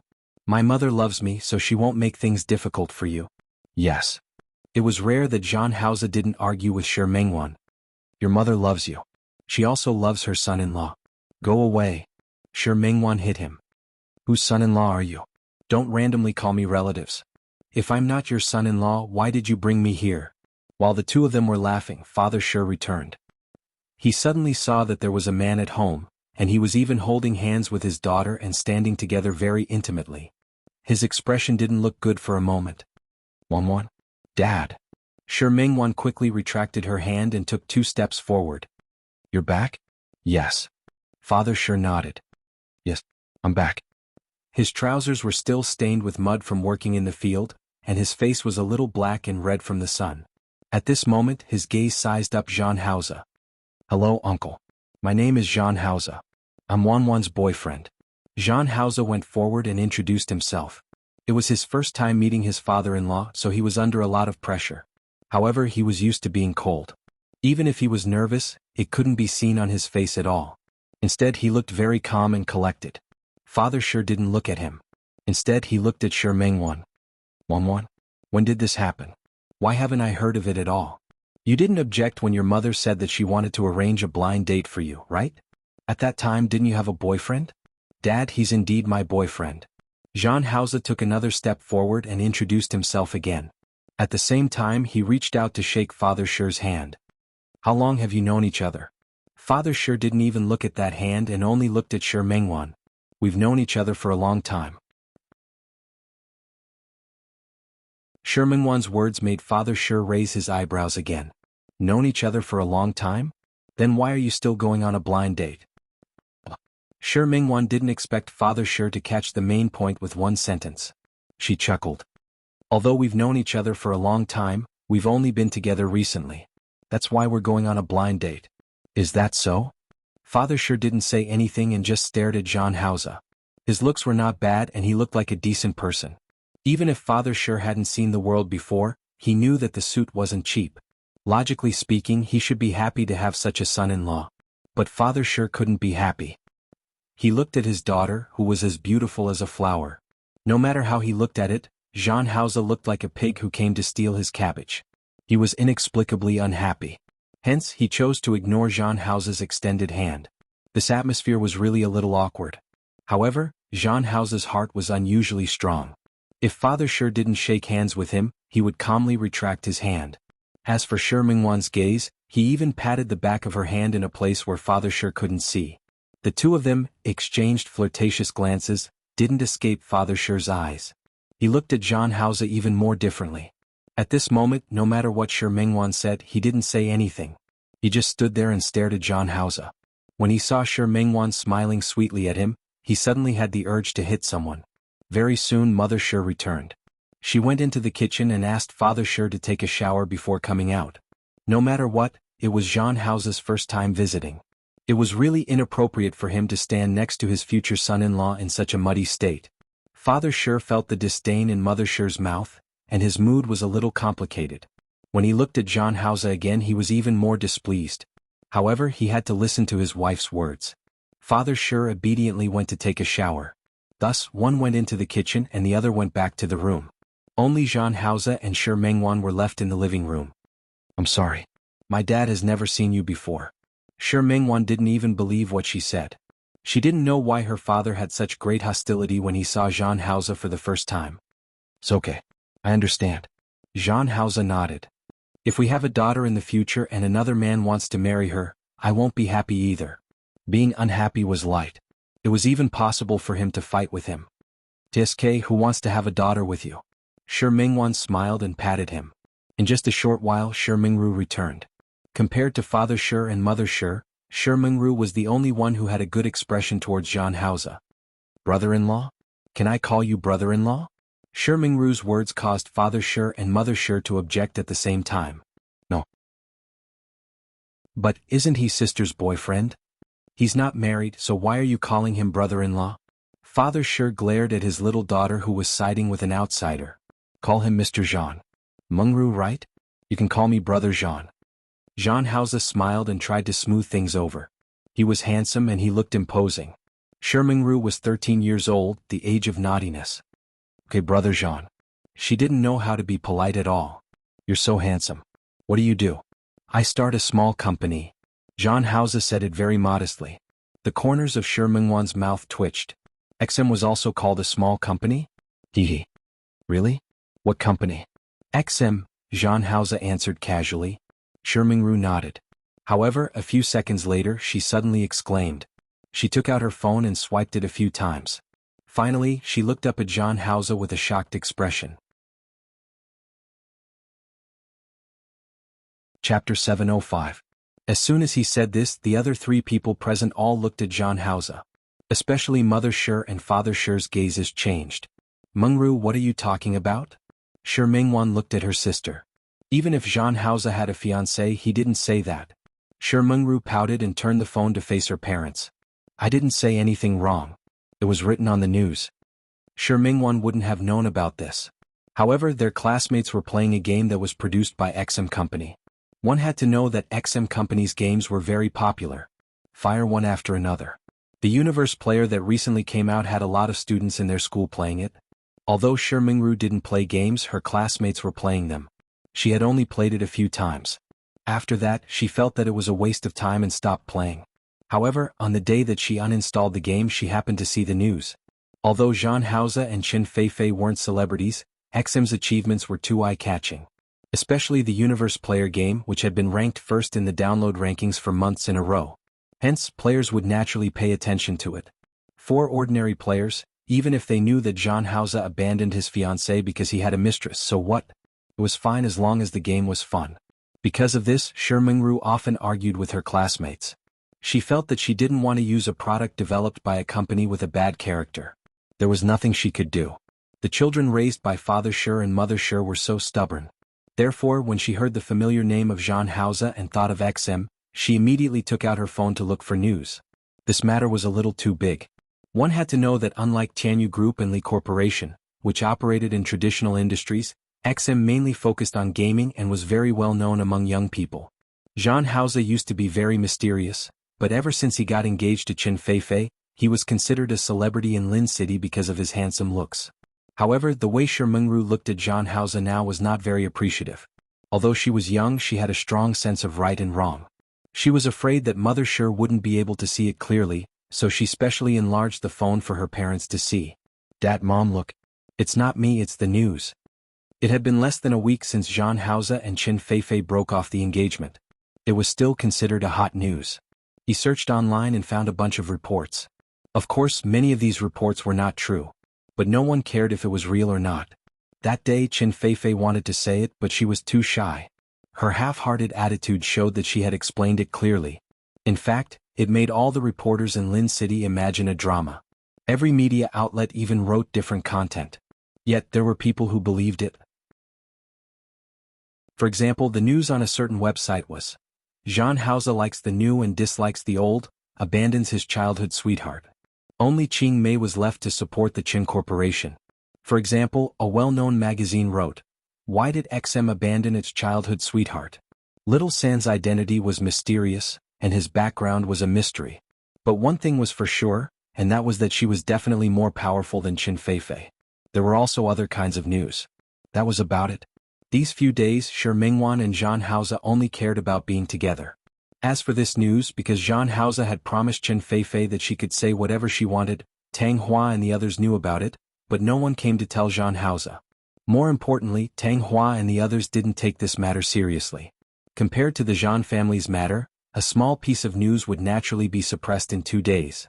Therefore, not only did Shi Mingwan not know, but Zhang Haoze also didn't know that he had become a news figure. While Shi Mingru was speaking, Shi Mingwan also picked up her phone and flipped through the news. With this, her expression became a little subtle. The moment she finished reading the news, Father Shi and Mother Shi also finished reading it. The 4 members of the Shi family didn't say anything at this moment. Their gazes were extremely interested as they looked at Zhang Haoze. "Zhang Haoze, Auntie, Uncle, this matter actually, Mr. Zhang?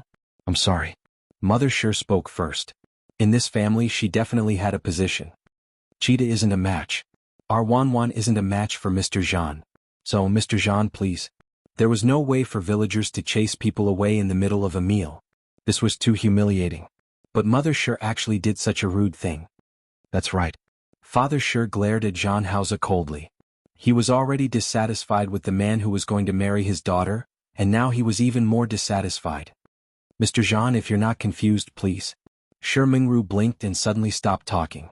Shi Mingwan looked at her family and finally looked at Zhang Haoze. "I'm a mistress?"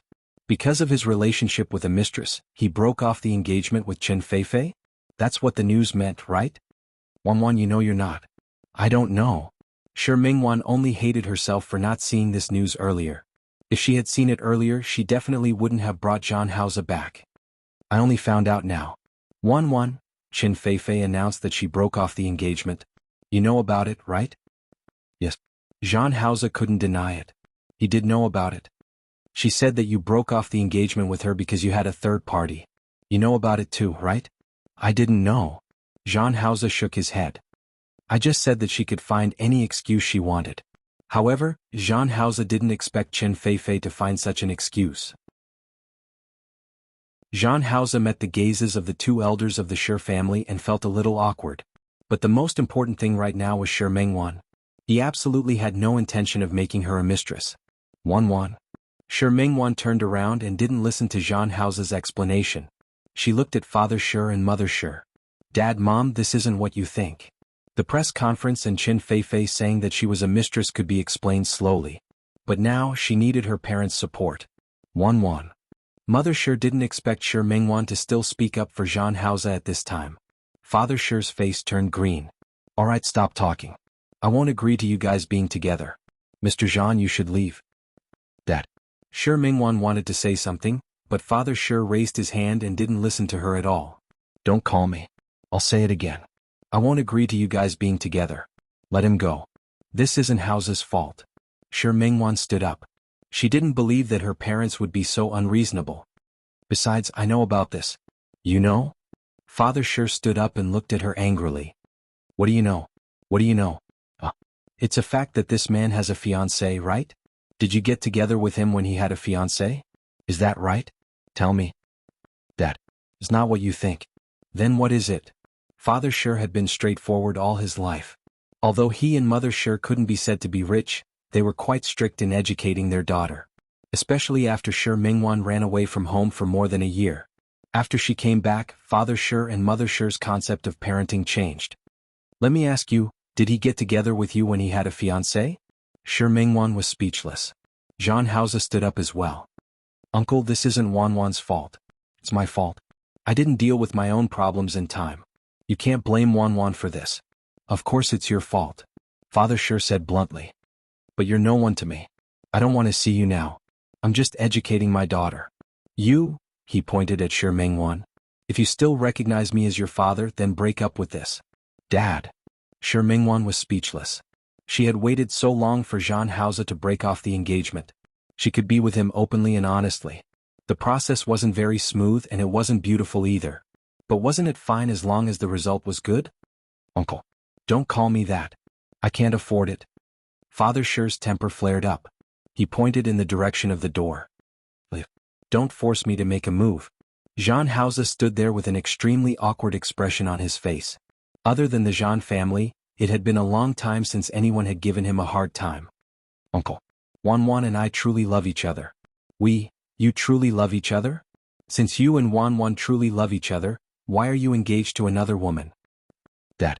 When had Shi Mingwan ever seen Zhang Hao like this? She couldn't help but want to say a few words for him. Hao and Qin Feifei got engaged because they, shut up. I'll settle your problem with you later. Father Shi only stared at Zhang Hao.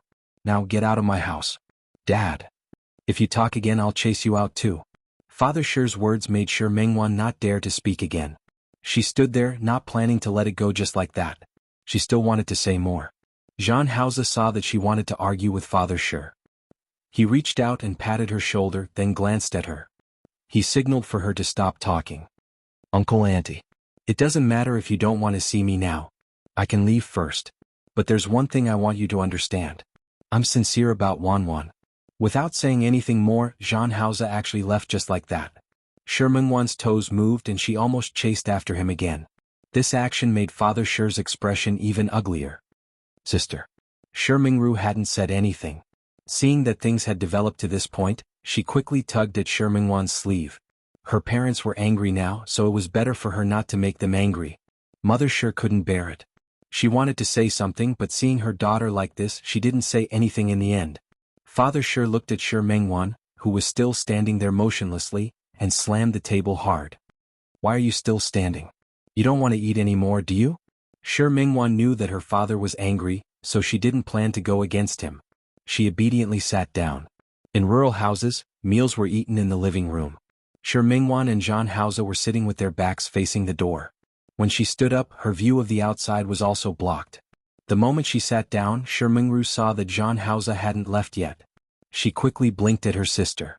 Shi Mingwan was about to turn around when Father Shi slammed the table again. You can't even eat in peace, right? Shi Mingwan didn't turn around. She had roughly guessed it. Mother Shi also saw it, but she didn't say anything. Father Shi didn't like Zhang Hao now. Seeing that he didn't leave, he shouted outside. Don't try to hurt yourself. It's useless for you to stand there. Leave my house. You're not welcome in our house. Zhang Hao stood there, but he had no intention of leaving at all. Father Shi almost couldn't help but get up and chase John Hausa out of the courtyard. Mother Shi tugged at his sleeve, so he had no choice but to sit back down. Shi Mingwan heaved a sigh of relief, but she didn't turn around to look. This place was close to Lin City, but it was south of Lin City. It was noon. Although it wasn't midsummer yet, the sun was very hot. John Hausa just stood under the sun, showing no signs of leaving. Shi Mingwan didn't have much of an appetite. She casually ate 2 mouthfuls of rice, but in the end she still turned around to look at John Hausa. As if sensing her gaze, John Hausa also looked at her and even smiled at her. Father Shi slammed the table again. Shi Mingwan could only look away and lower her head to focus on eating. The child's father. Although it was noon, there weren't many people passing by. But in the countryside, it wasn't popular to close the door during the day when there were people at home. John Hausa just stood in their courtyard like a thorn. If someone saw him, "You don't want to eat in peace either, do you?" It was rare for Father Shi to speak to his wife in a bad tone. Thus no one in the family spoke. After eating, Shi Mingru took the initiative to stand up and clean up the dishes. She winked at Shi Mingwan and quickly ran into the kitchen. "Dad. Mom." Shi Mingwan didn't turn around to look outside. She only looked at her parents. "John Hausa isn't what you think. Me and him aren't what you think either." Father Shi didn't want to hear it. He wanted to chase John Hausa out now. Out of sight, out of mind. He stood up and was about to walk out when Shi Mingwan called out. "Dad. John Hausa is dear brother." Father Shi's footsteps stopped there, and Mother Shi suddenly turned around to look at Shi Mingwan. "Dad, Mom, John Hausa is that dear brother from back then." Father Shi and Mother Shi both knew about dear brother. Back then, when Shi Mingwan found him, she had nightmares for a long time at night. In her dreams she kept calling him dear brother, dear brother. For a period of time, Father Shi thought that she had a mental problem and wanted to take her to see a psychiatrist. However, they didn't know when Shi Mingwan stopped dreaming and stopped shouting at night. They thought that this matter was over. Father Shi even thought that the so-called dear brother was a character that Shi Mingwan had imagined herself. Otherwise, how could there be no news at all?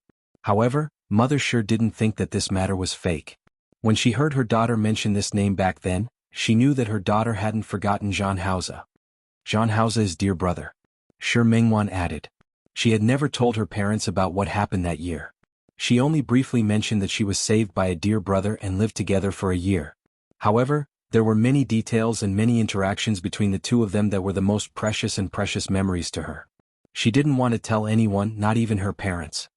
"If there's a first-come, first-served rule in a relationship, I'm not the third party."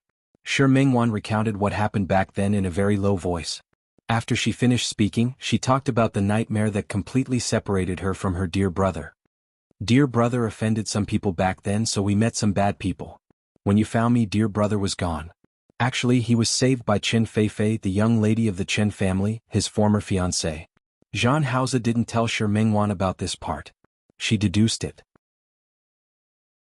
The Chen family saved dear brother's life. He was a person who knew how to repay kindness. Especially Chen Feifei, who was in poor health and had heart disease. So when their family wanted the two of them to be together, dear brother agreed. "But then we met again." Of course, Shi Mingwan wouldn't say that she never gave up and that she was the one who took the initiative to find John Hausa. Because dear brother owed the Chen family a favor, he agreed to let the woman propose to break off the engagement. I can probably understand why Chen Feifei thinks that way. After all, she needs a good reputation. These were also Shi Mingwan's speculations. But these were already close to the truth. Chen Feifei is a woman. She insists on saying this now. "Don't tell me you want dear brother to confront her and refute her?" She believed that even if John Hausa knew, he wouldn't do it. Firstly, the Chen family had done him a favor. Secondly, John Hausa looked cold, but he was definitely not stingy towards people who had no conflict of interest with him. At this point, Shi Mingwan looked up at her parents. "That's how it is. It's up to you whether you believe it or not. I've never been a third party, and I believe that no one will mention this matter again after a while. People were forgetful. They weren't celebrities. More importantly, she was about to go to Qing City with John Hausa. Under such circumstances, how could she care about those rumors?" Father Shi and Mother Shi were silent. After hearing Shi Mingwan's words, the two of them looked at each other. Now they looked at Shi Mingwan together. "You said that John Hausa was the young man who saved you back then?" Mother Shi's gaze changed a little. Her thinking was different from that of a man. To her, whoever saved her daughter was her savior. "Yes." Shi Mingwan nodded. Dad, didn't you tell me that I have to repay kindness? Dear brother saved me, so he's my savior. Now that you've chased my savior out, you don't usually teach us like this, do you? Father Shi was stunned by Shi Mingwan and almost couldn't speak, but it was only for a moment. Don't go so far. Father Shi sneered. You said that he saved you? Then do you know how many injuries you had when we brought you back from the police? Do these injuries count as because of him? Shi Mingwan was speechless. Father Shi continued, yes, he saved you, but you just said that when you lived together, you cleaned, cooked, and washed for him. Does that count as you also helping him? Shi Mingwan was speechless. Her lips moved and she wanted to say something, but Father Shi spoke again. Alright, even if it was in the past, you said that he saved you but you took care of his life. Is this considered even? You said that he also took care of you. He arranged a school for you and took care of you. Then it's also a fact that you were almost killed because of him, right? Does this count as a clean slate? But how could matters of the heart be calculated in such a way? The past matters are even. I'll talk about what happened after you two reunited. After you two reunited, he was still with that Miss Chen, right? That's because I don't care about the reason. I'm just asking you, is that right? When you two were together, was he still related to that Miss Chen? Shi Mingwan's mouth opened and closed again. When she met Father Shi's eyes, she couldn't give a negative answer. Let's take a step back. Alright, even if he wants to repay the favor, it's his business. It's his business to repay the debt of gratitude. What does it have to do with you? He dragged you down and made you bear the accusation of being a third party. Is that because of him? Are you going to suffer criticism because of him? We can, just tell me, isn't it? Shi Mingwan couldn't refute. Father Shi sneered. That's why you're saying so much now. You want me to agree to you two being together. Let me tell you, it's impossible. As long as he was around, it was absolutely impossible. He would never agree to Zhan Haoze being together with Shi Mingwan. But Dad, I really like him. You really like him and really want to be with him. And then? Father Shi's gaze was sharp. Haven't you thought about what you'll face after you two really get together? He knocked on the table and his voice was much colder than before. Others won't care about his difficulties and won't think about what happened to him. Others will only know that he once had an engagement but it was broken off. And the reason it was broken off was because of you. No, and you have to bear the reputation of being a third party to be with him. Do you think that this matter will fade away after a long time? You're completely wrong. Actually, Father Shi didn't believe that Shi Mingwan hadn't thought of these things. But even if she had thought of them, she probably wouldn't care. Because in Father Shi's opinion, she had already been blinded by her emotions. Let me tell you, if you really want to be with him, these things won't pass. Do you know? Shi Mingwan sat there without moving. Of course she knew. But she really didn't care that much. After waiting for more than 10 years, she had been angry and desperate. Compared to that time, the disappointment now was much lighter. She could finally be with her dear brother. She was more grateful. Moreover, she didn't think that this matter couldn't be changed. In short, I won't agree. As he spoke, Father Shi stood up and walked outside. He glared at Zhan Haoze, who was still standing in the courtyard. Mr. Zhan, our house is small and can't accommodate a great Buddha like you. Mr. Zhan, please move. Uncle. I said, don't call me uncle. I can't afford it. Please. As he spoke, he directly pushed Zhan Haoze. Zhan Haoze's skills were excellent, so he usually wouldn't be pushed out by Father Shi. Chapter 706. As soon as he turned around, he met Shi Mingwan's gaze and his face darkened. If you still recognize me as your father, I won't allow you to be with him. Dad. Shi Mingwan was about to faint. She couldn't help but turn to look at Mother Shi. Mom, look at Dad. She had wanted to stop Father Shi from chasing her away, but she didn't expect that she was still a beat too slow. She took a few steps forward and was about to open the door for Zhan Haoze. Father Shi stood at the door. He blocked the door and didn't give in at all. Don't open the door. Dad. Shi Mingwan was anxious. Seeing that the father and daughter were about to clash, Mother Shi quickly went forward to pull them apart. She said she was pulling them apart, but she was only trying to dissuade her daughter. Wan, you must be tired from the car ride all morning. You should go and rest first. Mother Shi winked at Shi Mingwan. Father Shi was in a fit of anger, so it was better not to face Father Shi head-on. But, before Shi Mingwan could finish speaking, she saw Father Shi snort and stand still facing the door. His attitude showed that he had no intention of stepping aside. Dad, Mom. Shi Mingwan had a headache. I still have to go back to Lin City to work. You guys aren't planning to lock me at home and not let me go out, are you? The studio is all your own. Take a few days off and treat it as staying at home with your mother and me. Father Shi looked at Shi Mengwan. Besides, don't think that I don't know that you can still work online. There are computers and Wi-Fi at home. You can just stay at home for the next few days. Dad, how can you do this? I'm already an adult. How can you restrict my personal freedom? I'm not trying to restrict you. I'm doing this for your own good. If you really recognize me as your father, then agree to break up with that John guy. As long as you break up, I'll naturally let you go back. Dad, can you be more reasonable? Shi Mingwan didn't expect that after saying so much she couldn't move Father Shi at all. She really didn't know what to do. I'm unreasonable? Let me tell you, I'm doing this for your own good. That Chen woman's family background is better than ours, right? That John guy doesn't even like her. Do you think he can be loyal to you for the rest of his life? I believe him. Unfortunately, I don't believe it. Father Shi had the same opinion as Mother Shi in this regard. Since ancient times, it was only right for families of equal status to be matched. If the surname Jean could earn so much money and his conditions were so good, they were really not a good match. That. You haven't even interacted with him before, yet you're saying this. Aren't you being too arbitrary? Arbitrary? I'm being arbitrary and doing it for your own good. Father Shi's attitude was firm. Shi Mingwan was very helpless. After Shi Mingru washed the dishes and was about to go to school, Father Shi was still blocking the door and not letting Shi Mingwan go out. Shi Mingru stepped forward and looked at Father Shi with a fawning expression. Dad, it's fine if you block sister. I still have to go to school. Father Shi glanced at his little daughter and opened the door to let her go. John Hauser was still standing outside the door. When Shi Mingwan saw him, she moved her toes. However, before she could take a step out, Father Shi slammed the door shut again. He turned around and glared at Shi Mingwan. Don't even think about getting out today. I said it. That. Shi Mingwan really didn't know that her biological father had such a stubborn side. The sun in the courtyard was also very strong. Shi Mingwan's courtyard door was the kind of iron gate that could often be seen in the countryside. There was nothing to block it. The sun was so strong. Although Jean Hauser was a man, he wasn't afraid of the sun.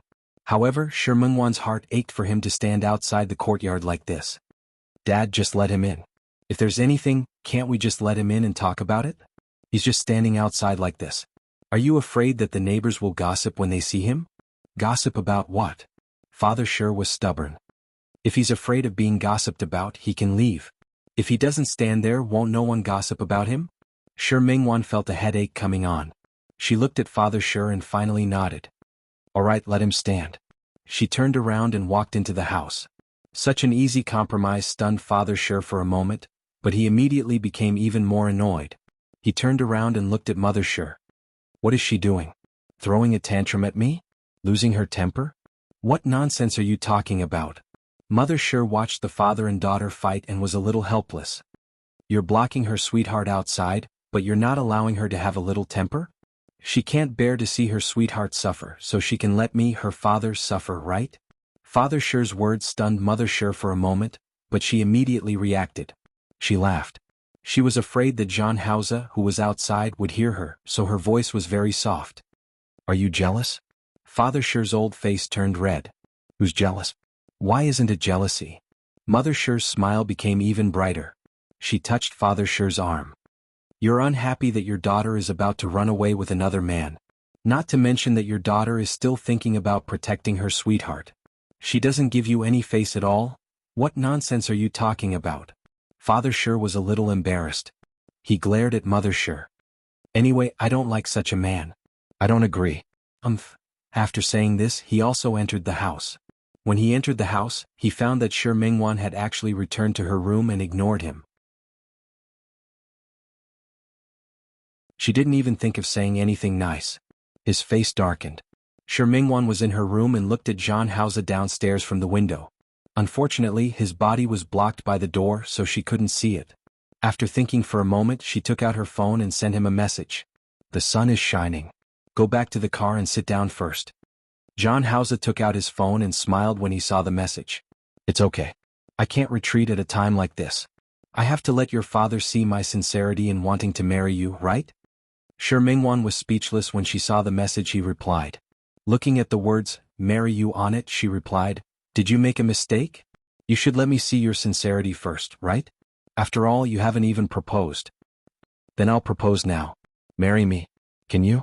That's it? I don't want to agree. Then what do I have to do to agree? What do you think? Anyway, I don't want to marry you like this. You should rest for a while. When you wake up, maybe your father will let me in. Dream on.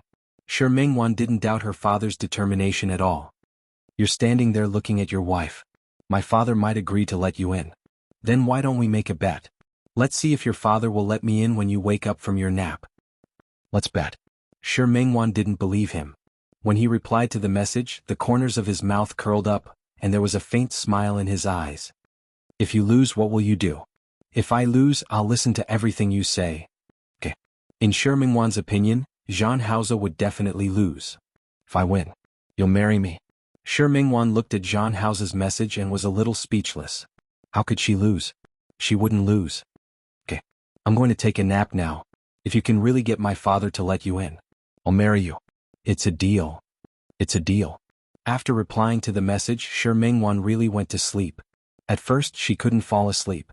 Hearing that there was no sound outside, she thought that Zhang Haoze must still be standing outside. For some reason, she felt good. Just as she was sleeping soundly, Mother Shi's voice woke her up. Get up. For a moment, Shi Mingwan didn't understand where she was. She sat up and looked at Mother Shi. Mom? Yes.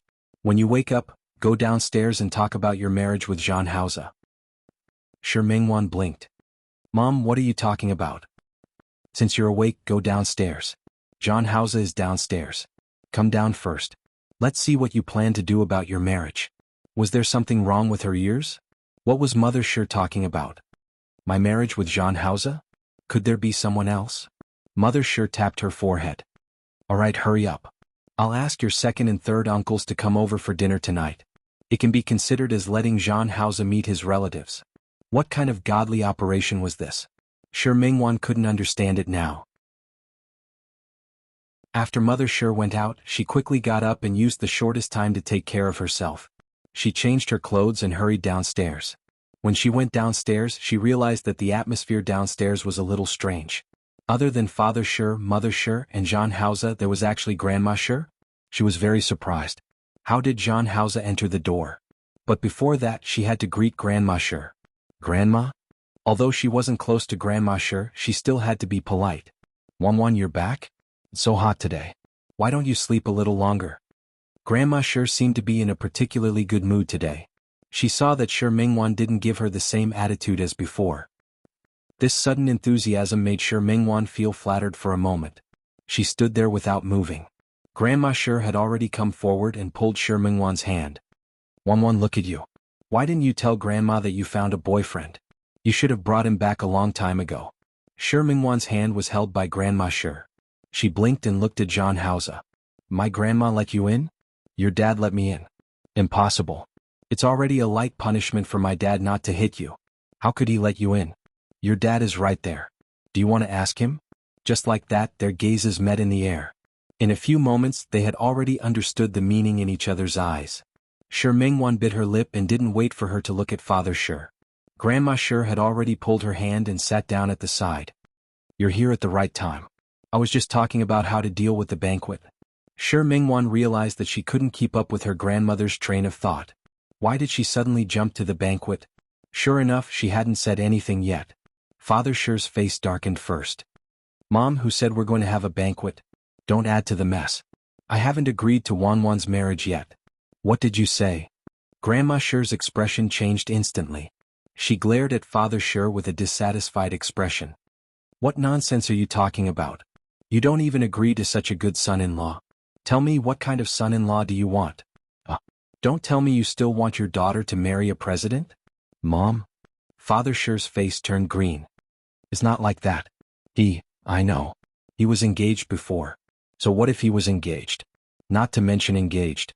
Even if he was married, wouldn't he be allowed to remarry after a divorce? Mom? Father Shi had been Grandma Shi's son for many years. How could he not know that his mother was especially good at causing trouble? He told me about Haoze on the way just now. How big of a deal is it? Isn't it just an engagement? Since it's over, it means that they're not fated. Now that he's going to be with Wanwan, it means that he and Wanwan are fated. Don't you think so? Father sure had a headache. Look, even Hausa was called. His face was full of anger, but the other party was his mother. There were still outsiders around, so he didn't necessarily want to quarrel with Grandma Sher in front of outsiders. On the other hand, it was rare for Mother Sher to stand on the same side as her mother-in-law after so many years. Yes, it still depends on fate. Look, even your wife said that. That means that our Wanwan and Hausa are fated. Hausa, don't you think so? Jean Hausa nodded in agreement. Yes, I have a deep fate with Wanwan. That's right. Grandma Sher looked at Jean Hausa with satisfaction. Oh right, what's Hausa's zodiac sign? I'm a dragon. Look.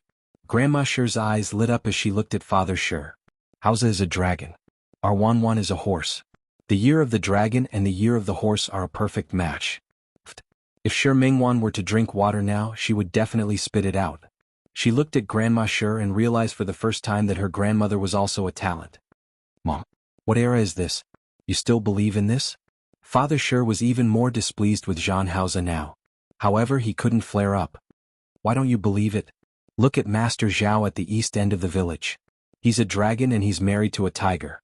They fight every day. What did that fortune teller Zhang Banxian say? He said that it's best for a dragon to marry a horse. A perfect match. They're a match made in heaven. Sher Mingwan had a hard time holding back her laughter. She couldn't help but look at Jean Hausa and found that he was listening to Grandma Sher's nonsense seriously. She couldn't help but rub her forehead. This was really, Hausa, don't you think so? Yes. Jean Hausa wasn't impatient at all. Instead he agreed. I've asked a few friends who have studied metaphysics before. They also said that Wanwan and I are a good match. Sher Mingwan had already lowered her head and didn't want to look at Jean Hausa.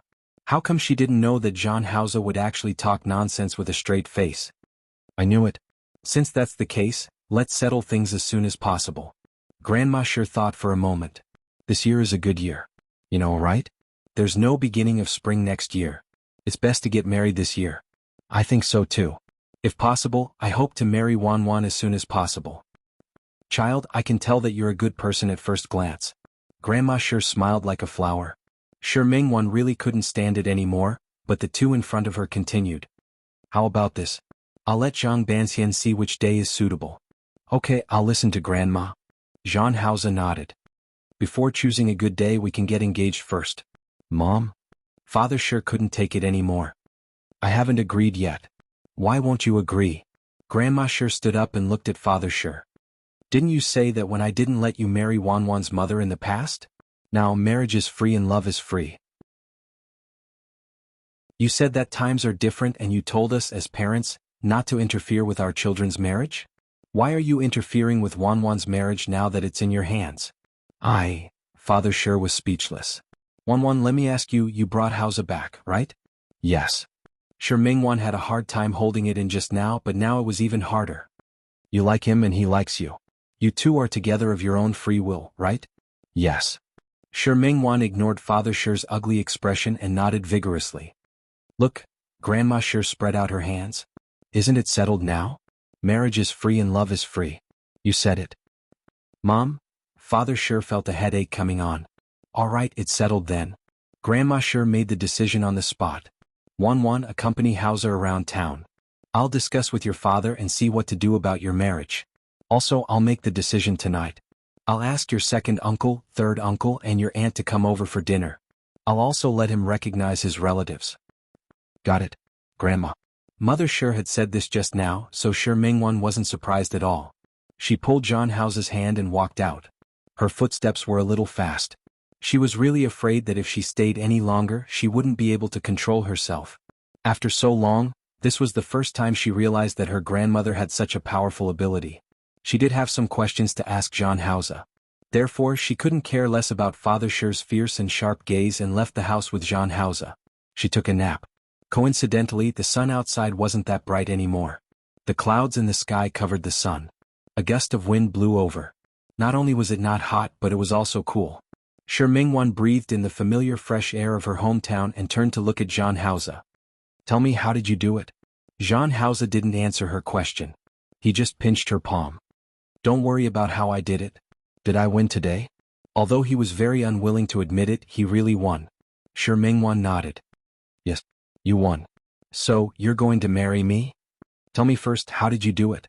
Enticement. John Hausa threw out 2 words. Shi Mingwan blinked and thought of Grandma Shi's usual personality. What benefits did you promise my grandmother? Without waiting for John Hausa to answer, she suddenly raised her hand. No, tell me first, how did you know to look for my grandmother? She didn't believe that John Hausa didn't have a helper. The biggest possibility was, my sister, right? She must have told you to look for my grandmother. Smart, it's your sister. John Hausa smiled. He was quite satisfied with this future sister-in-law. She was the one who asked me to look for grandmother. Because Grandma Shi didn't have a good relationship with Mother Shi, and because she was angry that Father Shi refused to listen to her and adopt a stepson, she had always been taking turns staying at second uncle and third uncle's house. After John Hausa received Shi Mingru's guidance, he quickly went to look for Grandma Shi. Of course, Shi Mingru brought him along. When Grandma Shi heard that he was Shi Mingwan's boyfriend, she listened to Shi Mingru's introduction. She didn't even take an afternoon nap and suddenly became energetic. She chatted with John Hausa for a while.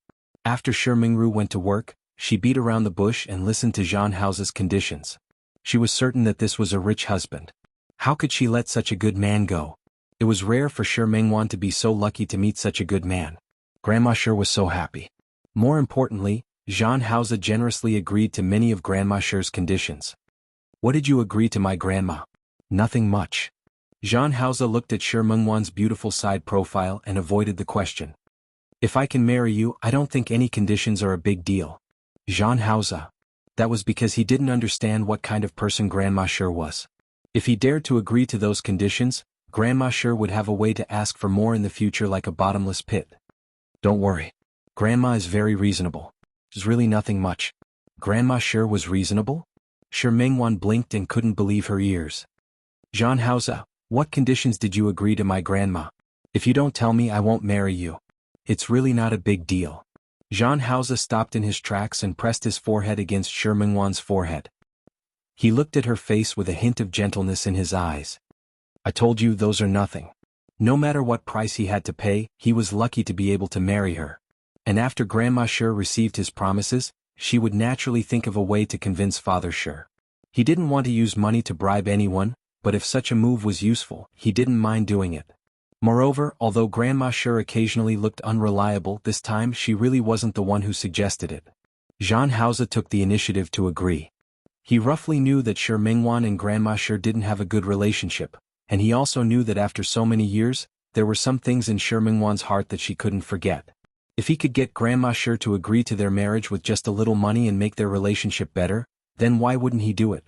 John Hausa's words moved Shi Mingwan a little. She looked at John Hausa and suddenly tiptoed and kissed him on the lips. Thank you, John Hausa. Her actions made John Hausa smile. He was obviously very satisfied with her initiative. However, that's it? Your thank you gift is still so insincere. Shi Mingwan's face turned red. What else do you want? Nothing, I just wanted to remind you. Remember that you lost to me and you have to marry me. Shi Mingwan pulled her hand back and took a big step back. I won't. I didn't even propose. I won't marry you. You won't marry me? John Hausa narrowed his eyes and chased after Shi Mingwan. Shi Mingwan quickly ran away. The two of them chased each other on the road not far from the Shi family's house. They didn't stop until Shi Mingwan met an acquaintance. After Shi Mingwan took John Hausa around the town and brought him home, she realized that although Father Shi's expression was still ugly, he didn't chase John Hausa out anymore. He looked at John Hausa with displeasure in his eyes. Chapter 707. Shi Mingwan took a step forward. Dad. Father Shi felt even more uncomfortable when he saw her like this. He couldn't help but raise his voice. What? Can't I talk to him for a bit? Go and help your mother cook. You come with me. It was still too early to cook. Grandma Shi wasn't around right now. It seemed like she had gone to second uncle and third uncle's house to call for someone. Shi Mingwan was a little worried and couldn't help but glance at John Hausa. Facing his future father-in-law's fierce gaze, John Hausa patted the back of Shi Mingwan's hand comfortingly and followed behind Father Shi. Half an hour later, John Hausa returned behind Father Shi. The two of them seemed to be quite friendly. Shi Mingwan thought, This must be my imagination. Yes, it must be. Today's experience was quite novel for Jean Hauser. This was the first time he was put in a difficult position. It was the first time he was chased out of his house and the first time he was threatened. It was the first time Kuo Lianshan had eaten with such a large table of people. He had a lot of social engagements in the business world, but there weren't many people who could sit in front of him. Shi Mingwan's family consisted of 4 people. Including Grandma Shi, there were 4 from second Uncle Shi's family, and 5 from third Uncle Shi's family. Shi Mingwan's aunt was also called back by Grandma Shi. 2 tables were filled with people. The table was outside in the courtyard. She ate the dishes cooked by Mother Shi herself. The ingredients were already made. The chickens were reared in the back and the vegetables were picked from the fields.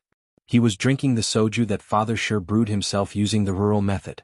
It didn't look like much, but it was full of power. Although Shi Mingwan and Grandma Shi occasionally didn't get along because of the matter of adoption. However, the 2 uncles and aunts were not bad people. The whole family was happy and harmonious. Although there were occasional restraints, this kind of atmosphere was very fresh for Jean Hauser. He was inevitably drunk. After getting drunk, he slept in Shi Mingwan's room upstairs for the whole day. In the end, when he woke up the next day under Father Shi's disdainful gaze, he brought him to the field. In this season many vegetables were already ripe, such as beans, eggplants and loofah. Father Shi asked him to help pick the vegetables. Shi Mingwan wanted to help, but Father Shi wouldn't let her. He said that this was a chance for Jean Hauser to perform. What could Jean Hauser say? Of course he followed them. However, this vegetable was not finished. Jean Hauser received a call from Tang Hua. Something had happened in Qingqing. After leaving the Shi family, Jean Hauser drove a little faster. He couldn't get on the highway here, so he had to go to the county. Before Jean Hauser drove the car out of the town, Tang Hua had already brought the motorcade to wait for them at the entrance of the town. Tang Hua brought people here, so Jean Hauser naturally didn't need to drive himself. He got into the car with Shi Mingwan. Before getting into the car, Shi Mingwan saw Tang Hua say something to Jean Hauser. But the voice was too soft, so she didn't hear it clearly. When he got into the car, Shi Mingwan saw the anxiety in his eyes. He was a little worried. Did something happen to the company? Is it urgent? Fortunately, I can solve it. Jean Hauser's expression was very calm. Speaking of which, it was really not a big deal. It was just that Zhang Li ran away with a broken arm. Shi Mingwan looked at his expression and didn't ask any more. She had discovered very early on that no matter how she asked, he wouldn't say anything that Jean Hauser didn't want her to know. The car got on the highway very smoothly and quickly. Shi Mingwan looked at his side profile and thought of something else. Alright, what did my dad say to you yesterday? Nothing. Jean Hauser thought of Father Shi's threat to him. He said, don't think that you have money. Our family doesn't want your money and we don't care. My daughter can earn money. Let me tell you, if you don't treat Wan well, I won't let you off even if I have to risk my life. Really? Why didn't she believe it? You have a good father. As he spoke, he held her hand and placed it in his palm. Not only that, I also have a good mother.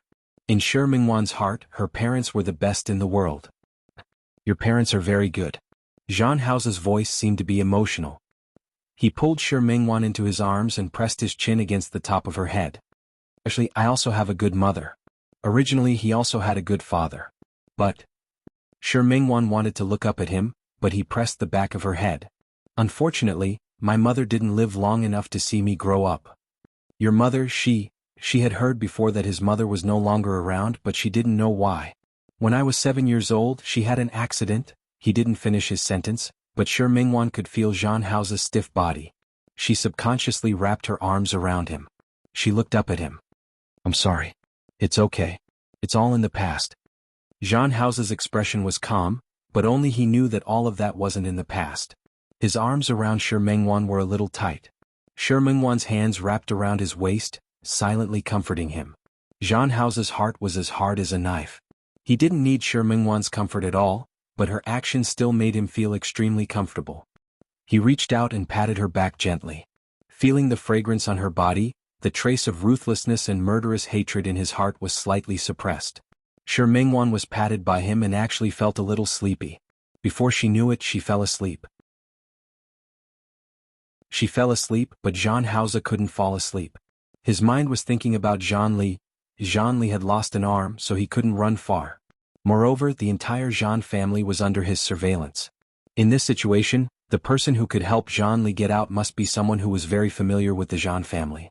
He suddenly pressed a button in the car. The glass in the middle lowered. Tang Hua turned around and looked at Jean Hausa, asking him what was the matter with his eyes.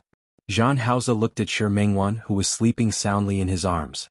He took out his phone and typed a line of words before handing it to Tang Hua. Let the people watching the sanatorium take a look. Is the old man still there? Tang Hua was stunned for a moment. He obviously didn't expect Jean Hausa to ask this. However, he nodded slightly and quickly understood what Jean Hausa meant. After Jean Hausa asked the question he was concerned about, he didn't ask any more. When Shi Mingwan woke up, Jean Hausa just happened to get the news he wanted to know. The old man was missing. In a place like the sanatorium, his people were guarding it layer by layer, but the old man still didn't see him? Jean Hausa definitely wouldn't believe that there wasn't a mole in this matter. Shi Mingwan looked at the moving car and sat up to look at the time. Are we not there yet? We're here. We're going to the airport now. Jean Hausa looked at Shi Mingwan and placed her hand in his palm. Wanwan, come back to Qing City with me, okay? Shi Mingwan had originally planned to follow him back, but she said, isn't it too rushed? I still have a lot of things to do in my studio. You can use the internet to handle some of the work. As for the studio, I'll hire someone to take care of it for you. I've already found a place in Qing City. It'll all follow your current model and open a new song-seeking studio. How about that? Shi Mingwan didn't expect him to move so quickly. You've already done it? Yes. Jean Hausa nodded. I found a place. It's not far from my company in Qing City.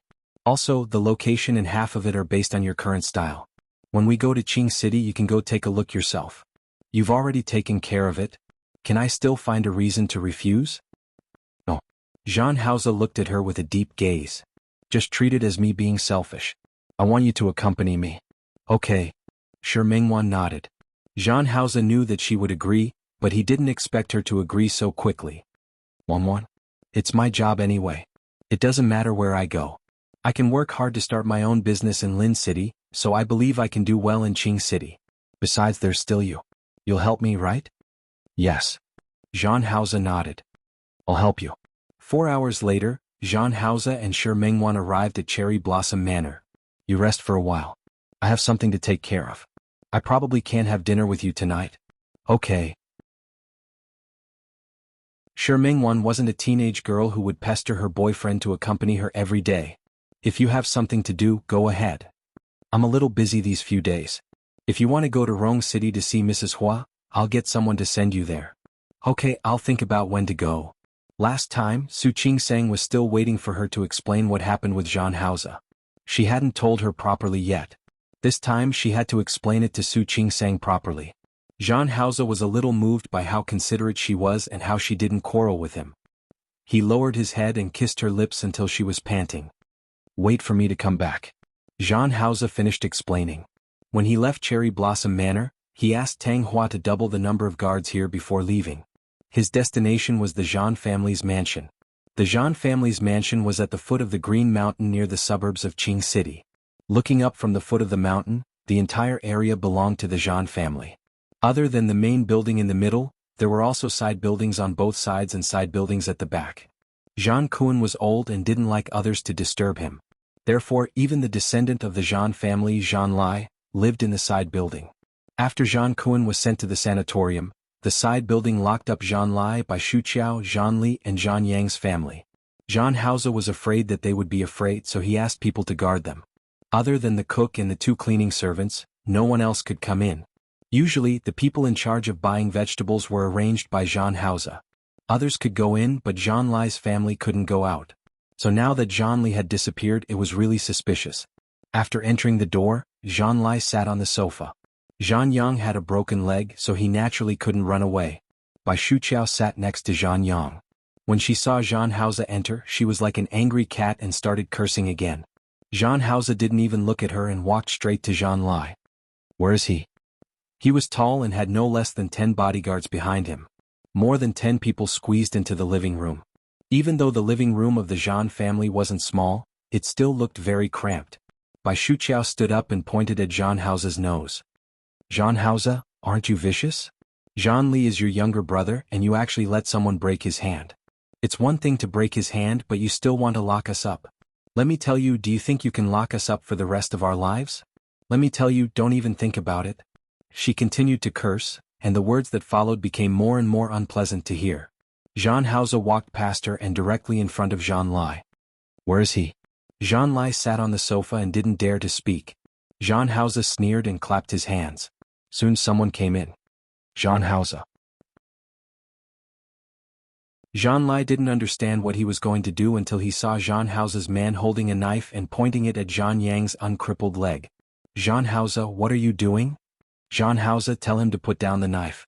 What exactly do you want to do? Jean Hauser wasn't moved at all. He waved his hand, and the knife in the man's hand was about to stab into Jean Yang's leg. Jean Lai stood up. Jean Hauser, are you crazy? Where is he? Jean Hauser's hand stopped for a moment and he stared at Jean Lai's face. Who are you talking about? Who knows what you're talking about? Jean Kuan and Jean Li, where are they? How would I know? As soon as Jean Lai finished speaking, Jean Hauser's finger moved. The knife had already pierced into Jean Yang's thigh. Jean Yang cried out. Bai Shuqiao screamed and wanted to rush over, but she was held up by someone. I like to be polite before resorting to force. Jean Hauser looked quite easy to talk to. How did Jean Li leave this place? Where is Jean Kuan? If you don't tell me, I can only continue. As he spoke, the knife that was stabbed into Jean Yang's thigh was pulled out. Blood gushed out, and Jean Yang screamed even more miserably. Jean Lai stood up and someone held him up from behind. He couldn't move at all. He shouted at Jean Hauser, Jean Hauser, do you have a conscience? He's your younger brother. My mother only gave birth to me. I don't have a younger brother. Jean Hauser tilted his head, and the knife stabbed in again. Jean Yang was about to faint from the pain. Bai Shuqiao was furious. She kept cursing, but she was afraid that Jean Hauser would use even more ruthless methods later. Stop. Jean Lai was furious. I'm your father. Stop right now. Jean Hauser raised his head. The person who was holding Jean Lai actually bent her knees. Jean Lai had been living a comfortable life all these years. His face turned pale when he was suddenly treated like this. Jean Hauser, you, don't say that you're my father. You don't deserve it. Jean Hauser looked at him coldly. His gaze was cold, without a trace of warmth. His eyes were filled with deep hatred. He looked at them as if he was looking at a dead person. If you don't tell me where Jean Kuan is today, I can only continue to poke holes in your beloved youngest son's body. I just don't know how long he can last. As he spoke, the subordinate pulled out the knife again. This time Jean Yang didn't even scream. He fainted from the pain. Bai Shuqiao wanted to stand up again, but she ended up like Jean Lai. Her knees were pushed forward, and it looked like she was going to kneel down to Jean Hauser. She hated him more and more, but her cursing became much softer. When Jean Hauser's men were about to stab him for the third time, Jean Lai finally couldn't take it anymore. Enough. I'll talk. Jean Hauser asked his men to stop. Jean Lai looked at Jean Hauser. I don't know. Just as Jean Hauser was about to get someone to attack again, Jean Lai quickly explained, I really don't know. The last time Uncle Chi came to see us, he said he would think of a way. The next day we found out that Jean Li had disappeared. Afraid that Jean Hauser would make another move, Jean Lai shrunk his neck. I only know this much. I don't know the rest. Jean Hauser stood still, and his subordinate's knife once again pressed against Jean Yang's leg. I really don't know. Everything was arranged by Uncle Chi, we just listened to him. Jean Hauser asked his men to stop and stared at Jean Lai for a long time. With a wave of his hand, he quickly left with a dozen bodyguards. As for the wound on Jean Yang's leg, as long as it didn't pierce his bones, he wouldn't die. For the next 2 days, Jean Hauser was looking for Jean Kuan and Jean Yang. Jean Yang was not to be feared.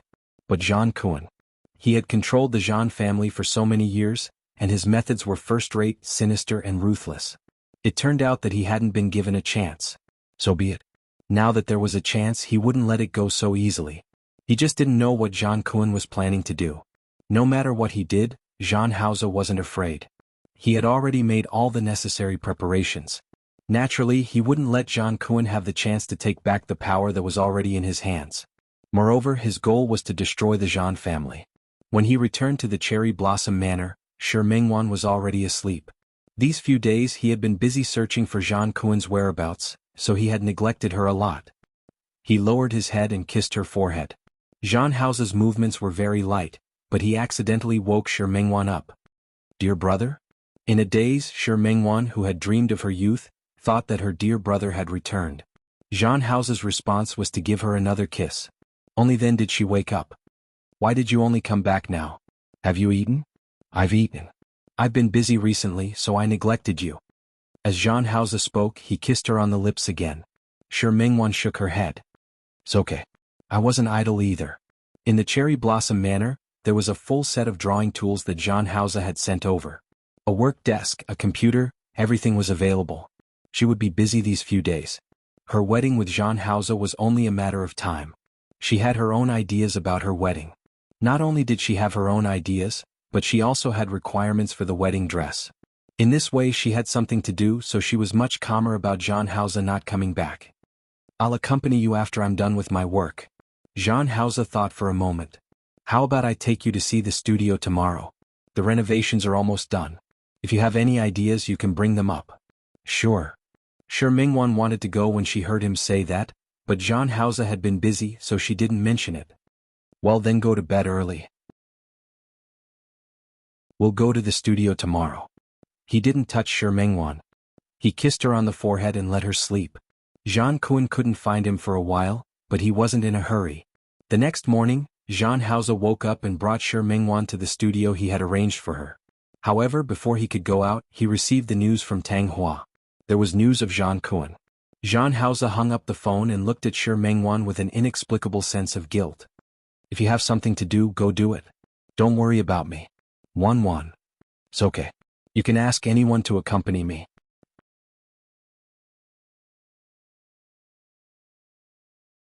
Chapter 708. The news that Zhang Hao received was that two people suspected to be Zhang Kun and Zhang Li appeared in a villa near the sanatorium. He knew that there was a property there that belonged to Zhang Li. If it was really in their place, then it would be a piece of cake to get it. After driving for about 40 minutes, they were about to arrive at Zhang Li's villa. In the villa, Zhang Kun and Zhang Li didn't seem surprised by Zhang Hao's arrival at all. Especially Zhang Kun. His old face, which was covered in age spots, had a strange smile on it. He looked at Zhang Hao. He was already a candle in the wind. Another stroke and the stimulation almost made him die. But he was Zhang Kun after all. He brought himself back to life.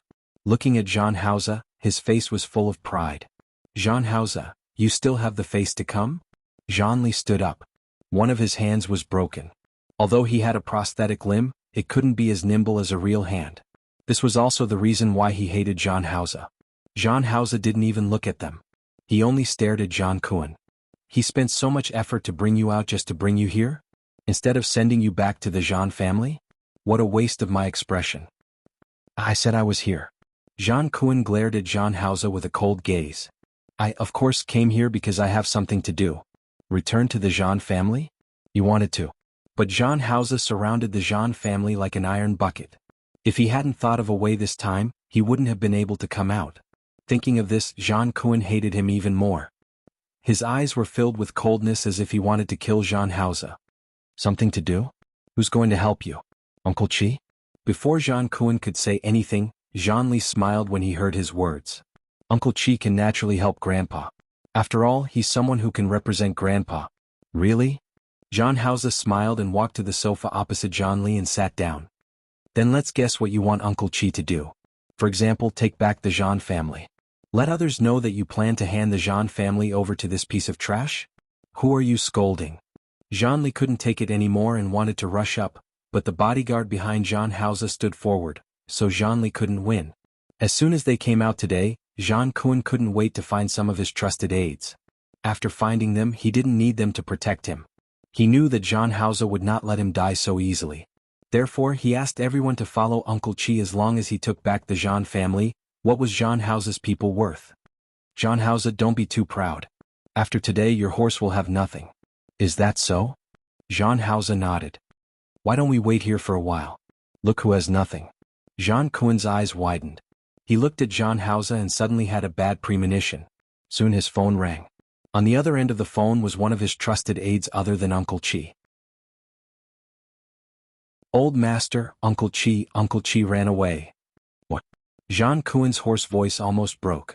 She didn't believe him at all. What did you say? Uncle Chi has been captured. Zhang Kun could no longer hear what was said on the other side of the phone. He widened his eyes and looked at John Hauser. What did you do? It was impossible for Uncle Chi to betray him. He was suddenly captured. John Hauser must have done something. John Hauser smiled, but his smile didn't reach his eyes. His expression was cold. You should ask, what did Uncle Chi do? What did he mean? Jean Kuen's eyes widened. Jean Hauser, what did you do to Uncle Chi? Jean Li's arrogant voice didn't enter Jean Hauser's ears. He looked at Jean Kuen. Or did you ask Uncle Chi to do something? Jean Kuen's methods were vicious and ruthless. After so many years, he had gotten rid of all those people who had gotten in his way. The most important person among them was naturally Uncle Chi. After decades, how many people's blood had Uncle Chi's hands been stained with? Even Jean Kuen didn't know. Don't worry. Soon it will be your turn. Just like every time in the past, Jean Kuen was extremely angry at Jean Hauser. However, he quickly came back to his senses. Do you think you've won? He forced himself to focus and glared at Jean Hauser. Why don't you call and ask where your woman is now? Jean Hauser narrowed his eyes. His phone rang at this moment. It was the bodyguard he had sent to follow Shi Mingwan to protect her. He didn't know what was said on the other end of the phone, but Jean Hauser's brows furrowed tightly. He raised his head and looked at Jean Kuen. What did you do? Jean Kuen seemed to know what the call was about. He was also looking at him with a gloomy smile on his face. Your woman is in my hands. Jean Kuen sneered and said. His hoarse voice was very unpleasant to the ears. The content that was revealed was even more unpleasant to the ears. Tang Hua, who was following beside Jean Hauser, looked at Jean Hauser worriedly. Jean Hauser hung up the phone and stared straight at Jean Kuen. What did you say? I said, your woman is in my hands now. Jean Kuen felt that he had finally been able to relax. If you don't want anything to happen to your woman, then get someone to release Uncle Chi and hand over the Jean family. Jean Hauser sat there and looked at the proud and arrogant grandfather and grandson in front of him. He suddenly smiled. What makes you think that I will hand over the entire Jean family for a woman? You won't. It's just a woman. Compared to the entire Jean family, she's really insignificant. Moreover, the Jean family is in my hands. How many women can I want? Jean Kuen shook his head.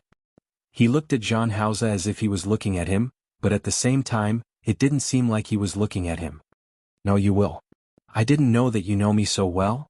Jean Hauser's face darkened. You're sure about something that even I'm not sure about? Of course I'm sure, because you're just like your father. Stupid and ridiculous. You'll abandon everything for a woman. At the thought of Jean Lai, Jean Kuen's expression turned ugly. Is that so? Jean Hauser's eyes darkened. But I'm not my father. I refuse. You? Jean Kuen didn't believe his ears.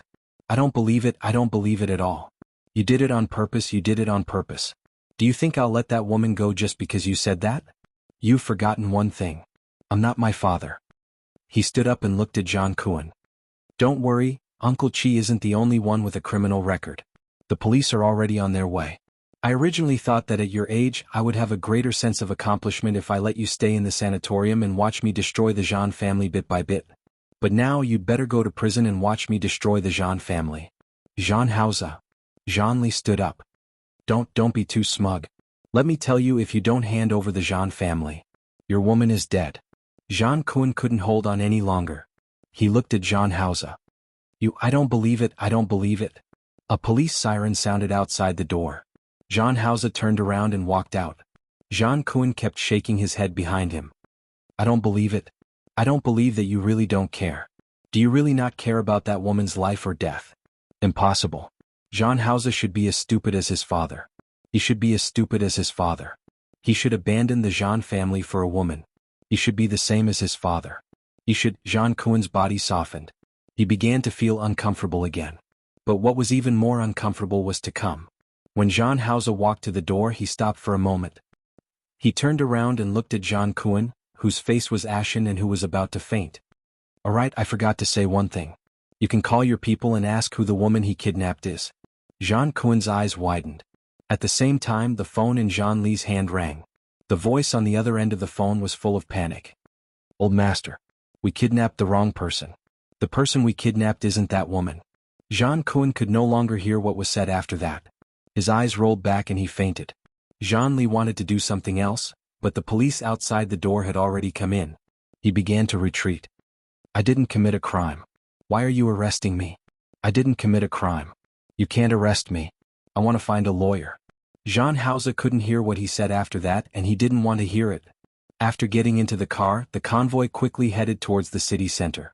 Shi Mingwan looked at the office environment in front of her, which was more than twice the size of her studio in Lin City, but the decoration style was the same. Other than satisfaction and surprise, there was nothing else in her eyes. She didn't know how long it would take to renovate this place, but it definitely couldn't be done in a day or two. This time, Jean Hausa had only gone to look for her during this period of time, which meant that he had been preparing for a long time. She suddenly believed what he had said about Chen Feifei. He had really started to think about breaking off the engagement a long time ago and then being with her. Otherwise he wouldn't be so attentive. Especially when she saw a few of her designs in the exhibition hall. Other than the ones she had participated in the French competition last time, there were also a few that she had participated in the domestic competition. Other than the award-winning works, there were even some of her early and slightly immature designs. All of them could be seen here. She suddenly wanted to see Jean Hausa very, very much. She wanted to ask the bodyguard where Jean Hausa was. If possible, she wanted to go directly to Jean Hausa's place. She wanted to go find him. She really liked this gift too much. When she turned around, she realized that Jean Hausa had arrived at some point in time. She quickly went forward. Without thinking, she threw herself into his arms. You're here? When Jean Hausa saw her, he knew that under his arrangements, nothing would happen to Shi Mingwan, but he still couldn't help but reach out and hug her tightly. His heart, which had been hanging in the air all along the way, finally relaxed a little. She was still here. She was safe and sound. Jean Kuan didn't affect her. His people didn't succeed either. She was still fine. This was good, very good. Hausa? He hugged her too tightly, making it hard for her to breathe. She couldn't help but look up at him. Jean Hausa finally let go of her. He looked at his surroundings and looked at her again. And how is it? Do you like it? Shi Mingwan nodded heavily and hugged his waist. I like it, I really like it. It was exactly what she had imagined the studio to look like. It was bigger, better, and the style was more suitable. If there's anything else you don't think is suitable, you can tell Tang Hua directly and ask him to get someone to change it. There's nothing inappropriate. Everything is suitable. When he said that it was being renovated, she really thought that it was a studio that was still being renovated. But who knew that he would give her such a big surprise? How was this still being renovated? She could just come in and work. It's good that it's suitable. Jean Hausa hugged her waist and gently stroked her hair with his hand. There was a faint smile on his face. I asked Tang Hua to recruit people. The preliminary exam has already been passed. If you're at ease, let Tang Hua do the second exam and interview. If you're not at ease, you can do it yourself. The information is ready. It's in your office in front. He had thought of something for her that she hadn't thought of. As for the studio in Lin City, there's no need to end it. You can arrange for people you trust. Continue to operate as a branch. There are also the 2 contract factories that you contacted. If you can't handle the work in Lin City, I asked Tang Hua to buy 2 clothing factories in Qing City. From now on they're all yours. Jean Hausa's words made Shi Mingwan's eyes widen. 2 clothing factories. What did that mean? If he said he would buy them, he would buy them. Jean Hausa, you'll spoil me rotten if you do this. She only thought that a factory would be willing to split out a production line to make the clothes she designed, but she never thought that she would be able to have a clothing factory herself. You're spoiling me rotten just like that? Jean Hausa felt that she was too easily satisfied. Since you want to be big, of course you'll be more at ease with your own factory. At least you can control more. Okay. He was so thoughtful. What else was Shi Mingwan not satisfied with? She tiptoed and kissed him on the lips. Thank you, Hausa. Jean Hausa looked at her and held her hand in his. I don't want your thanks. What's mine is yours. You never have to say thanks to me. Because of his words, Shi Mingwan reached out to hold his face. She looked at him fixedly and met his eyes. Jean Hausa, are you really Jean Hausa? Was the man who was so good at saying sweet words, thinking for her, and thinking of all her problems really her dear brother? Was he really the Jean Hausa who used to be as cold as ice to her? If I'm not Jean Hausa, who am I? Shi Mingwan suddenly smiled. Yes, if he wasn't her dear brother, who else could he be? Or do you not like me like this? I like it. Shi Mingwan hugged him tightly. I like it too much. It's good that you like it. As he spoke, he snapped his fingers. Soon, someone brought in a large bouquet of roses. He knelt down on one knee in front of her. He handed the roses in his hand to her. "Wan, marry me." Shi Mingwan bit her lip. She didn't believe that there would be so many surprises today. "Jean Hausa, you marry me? I know it's very difficult for you to let go of everything in Lin City and come here with me, but I still selfishly hope that you will agree to marry me. I promise that I will always treat you well and take care of you for the rest of your life." Shi Mingwan covered her lips and looked at the large bouquet of roses. Her eyes turned red and tears welled up in the corners of her eyes. "I promise you." Jean Hausa watched as she took the bouquet of roses and took out a ring from it. It wasn't the big diamond ring she had imagined. Instead, it was a very ordinary diamond ring that looked a little old. The diamond was small and not big, but the luster was moving. The style was also very classic. Jean Hausa put the ring on Shi Mingwan's hand. His slender fingers gently pointed at the surface of the ring. "This is considered an engagement ring. I've already asked someone to make the wedding ring. It will take some time before it can be sent back." "It's okay." Shi Mingwan didn't mind. Jean Hausa didn't look at her. He just stared at the ring. "This ring is my mother's relic. It's the wedding ring she used to marry my father." Shi Mingwan looked at this extraordinary ring. At this moment she could almost feel the weight of this ring. "Actually, there's no need to specially order a wedding ring. This one is also very good." "No. You deserve better." Jean Hausa held her hand as if he had thought of something. "Let's go. I'll take you somewhere." "Where to?" "You'll know when you come with me," Jean Hausa said. Shi Mingwan looked at him and followed him with the large bouquet of roses in her arms. They went out together. Jean Hausa sat in the car with a serious expression. He picked up the phone a few times, but Shi Mingwan almost didn't hear him speak. It was just a simple, "and okay, I got it." Such a response, such a Jean Hausa, made her feel as if he had returned to when they first met. She couldn't help but reach out to hold Jean Hausa's hand.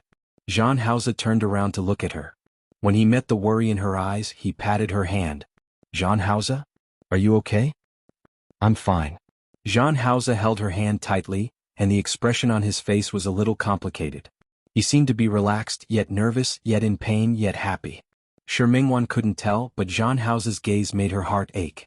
She couldn't help but hold his hand and snuggle into his arms at the same time. "I'll be with you. I'll always be with you." Jean Hausa didn't say anything more. He just pressed his chin against the top of her head and smelled the faint fragrance on her body. The urge to kill slowly relaxed. Jean Kuan wasn't locked up in the end. Because he fainted again. This time he probably wouldn't be able to save him. Uncle Chi refused to confess what he had done, even if the evidence was irrefutable. But regardless of whether he confessed or not, he would probably end up in prison. As for Zhang Li and Zhang Yang, without Zhang Kuan they were nothing to be afraid of. The remaining Bai Shuqiao and Zhang Lai, the Bai family wanted to help Bai Shuqiao seize power with the business travel package and regain control of the Zhang family. But the Bai family had been arrogant enough for the past few years. In the past few days he had been speeding up his actions to deal with the Bai family. He believed that in less than a week the Bai family would go bankrupt. If the Bai family went bankrupt, Bai Shuqiao would no longer have any bargaining chips or loyalty. Zhang Lai would lose such help, and Zhang Li and Zhang Yang wouldn't be able to live up to expectations. The Zhang family could be considered to be completely finished. And his cautiousness and forbearance over the past few months had also come to an end. The police were already on their way to the Zhang family's mansion. It wouldn't take long for the Zhang family to be sealed up. After all, Zhang Kuan, Uncle Chi and Zhang Lai's hands weren't clean. Without the Zhang family might be even worse than ordinary people. His long-cherished wish had finally come true.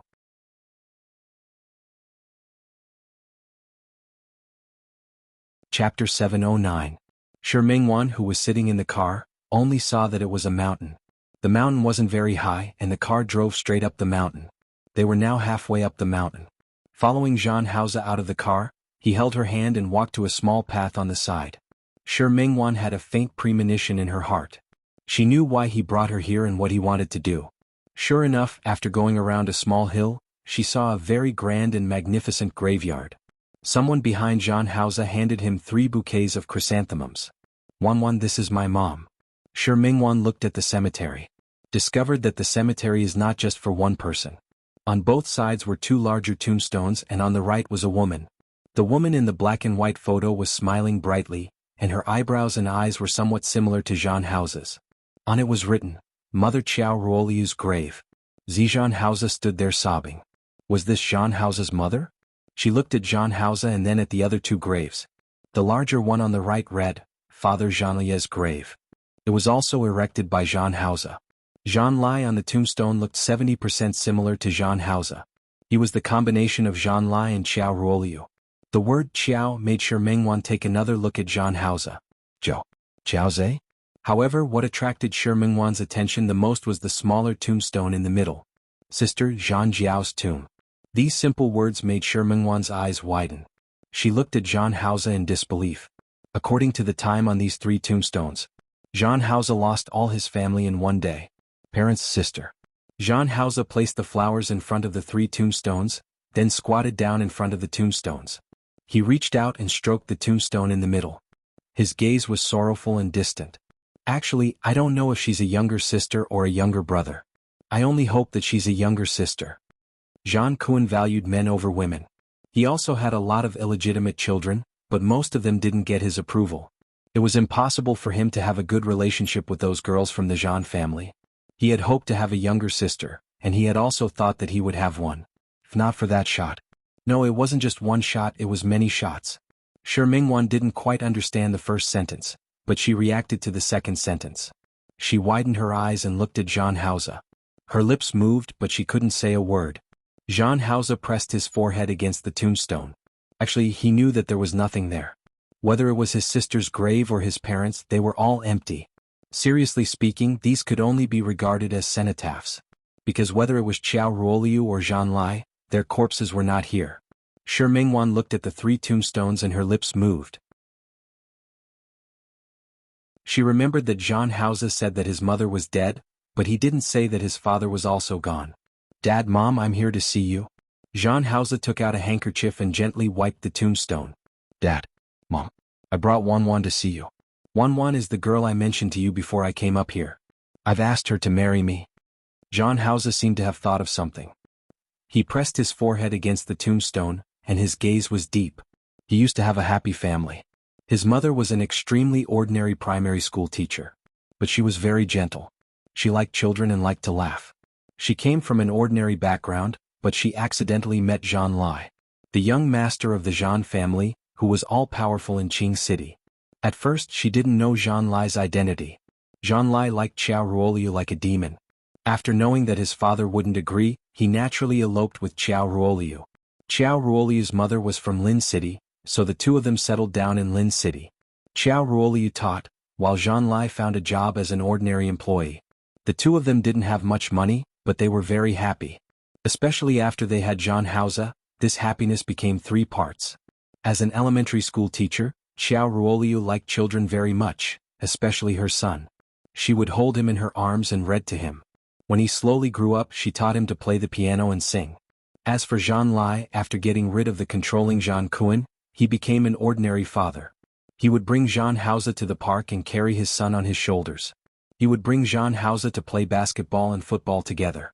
That period of childhood was the happiest time of Zhan Haoze's life. He had a very happy family. This kind of happiness lasted until he was 9 years old. When he was 9 years old, Qiao Ruoliu became pregnant again. This was a very happy news for the Zhan family. At that time she was only 2 months pregnant and didn't look pregnant. However, Zhan Lai and Zhan Haoze already knew. They were looking forward to it and were very happy. The arrival of a new life. When Qiao Ruoliu asked the father and son if they liked a son or a daughter, the two of them said that they liked a girl. I'm going to be an elder brother. Zhan Haoze was very happy at that time. This kind of happiness made him and Zhan Lai plan every day how to dote on her if they had a younger sister. He had a lot of plans how to take care of this younger sister, how to be a good elder brother. Zhan Haoze would never forget what happened on the day of the accident. Because that day was Qiao Ruoliu's birthday. Zhan Haoze wanted to give Qiao Ruoliu a birthday present. That day happened to be Saturday. Zhan Haoze had prepared the present the day before and wanted to hide it to surprise Qiao Ruoliu. No matter how he thought about it, he didn't know where to hide it. In the end, he chose to hide it in a cabinet in the living room. The cabinet was very big. Qiao Ruoliu had just cleaned it out the day before and said that she wanted to put something in it. At that time, Zhan Haoze was still small so he could hide inside. He hid it well and planned to give Qiao Ruoliu a surprise when his mother and father entered the house. However, he didn't expect that Qiao Ruoliu and Zhang Lai didn't come back, but Zhang Kun came first. Zhang Kun brought Uncle Qi and many people in black clothes into his house. He saw it through the gap of the cabinet door. He, who had never seen such a scene, was so scared that he didn't dare to make a sound. Zhang Kun asked his men to search around the house, but he didn't know what to search for. It was only when a man in black walked over to open the cabinet that he was scared out of his wits. At this moment, Zhang Lai and Qiao Ruoliu returned. Qiao Ruoliu was pregnant. Zhang Lai was worried that she would go shopping alone, so he accompanied her. Today was her birthday and they even bought a cake on the way back. When they saw Zhang Kun enter the door, both of them were shocked. The things in their hands almost fell to the ground. Zhang Lai was more mature in the end. He asked Qiao Ruoliu to bring the things into the kitchen, while he confronted Zhang Kun. Zhang Kun wanted him to go back to the Zhang family with him, but Zhang Lai refused. Zhang Kun used Qiao Ruoliu to threaten him. Zhang Lai knew that his father had always been a man of his word, but he never thought that he would have the intention to kill Qiao Ruoliu. In the past, he spent every day training and managing the Zhang family's business. Everything he did was carried out according to Zhang Kun's will. After a long time, he almost forgot what he was like. Zhang Lai didn't want to live like that. He begged Zhang Kun to let him go. He didn't want to go back to the Zhang family. If he had to go back to the Zhang family, he had to bring Qiao Ruoliu back as well. Zhang Kun was angered by his son, but he didn't show any expression on his face. He opened his mouth again and asked Zhang Lai if he wanted to go back with him. When he got a negative answer, he vented all his anger on Qiao Ruoliu. It was this woman. It was her. It was her who seduced his son. It was her who caused his son to become like this. Zhang Kun didn't expect that the son he had spent so much effort to nurture would one day get out of his control, so he fired a shot at Qiao Ruoliu without thinking.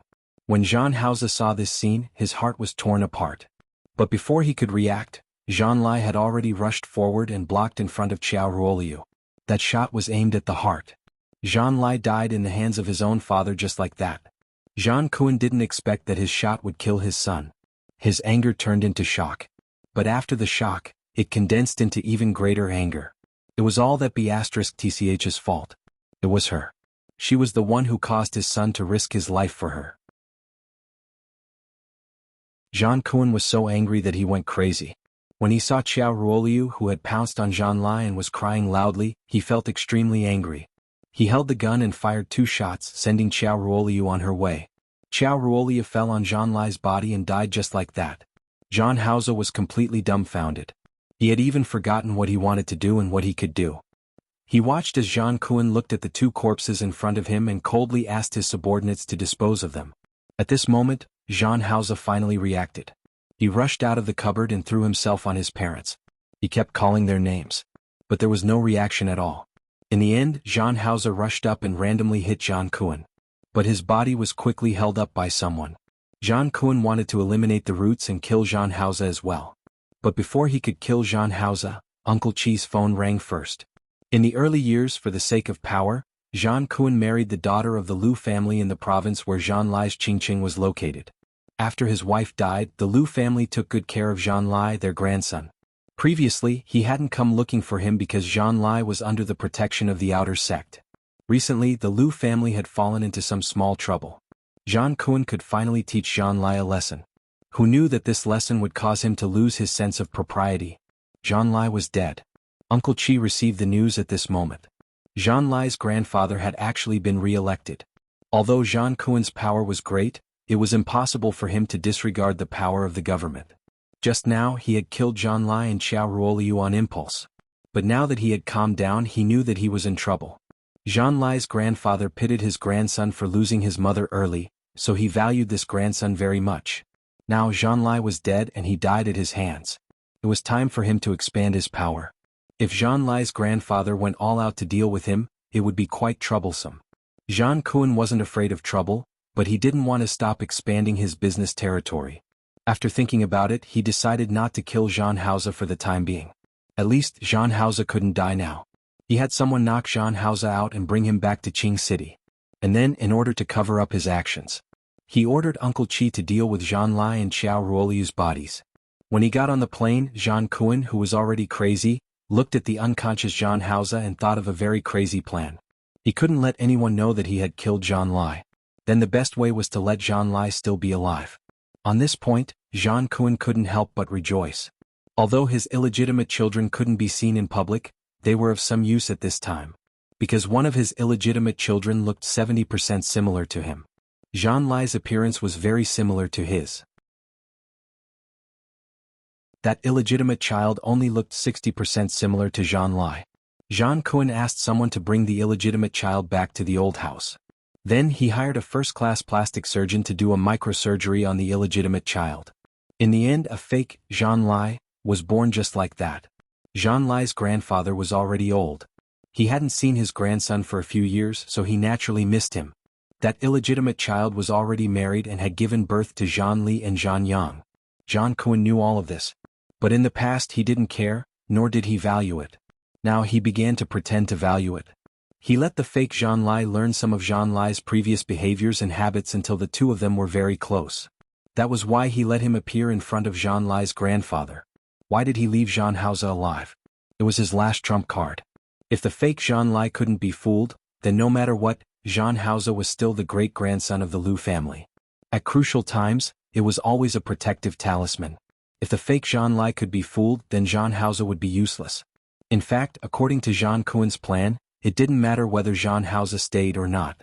It was Uncle Chi's idea to keep Jean Hausa. He was also one of the people who nurtured Jean Lai. He had watched Jean Lai grow up. At that moment he felt a trace of compassion.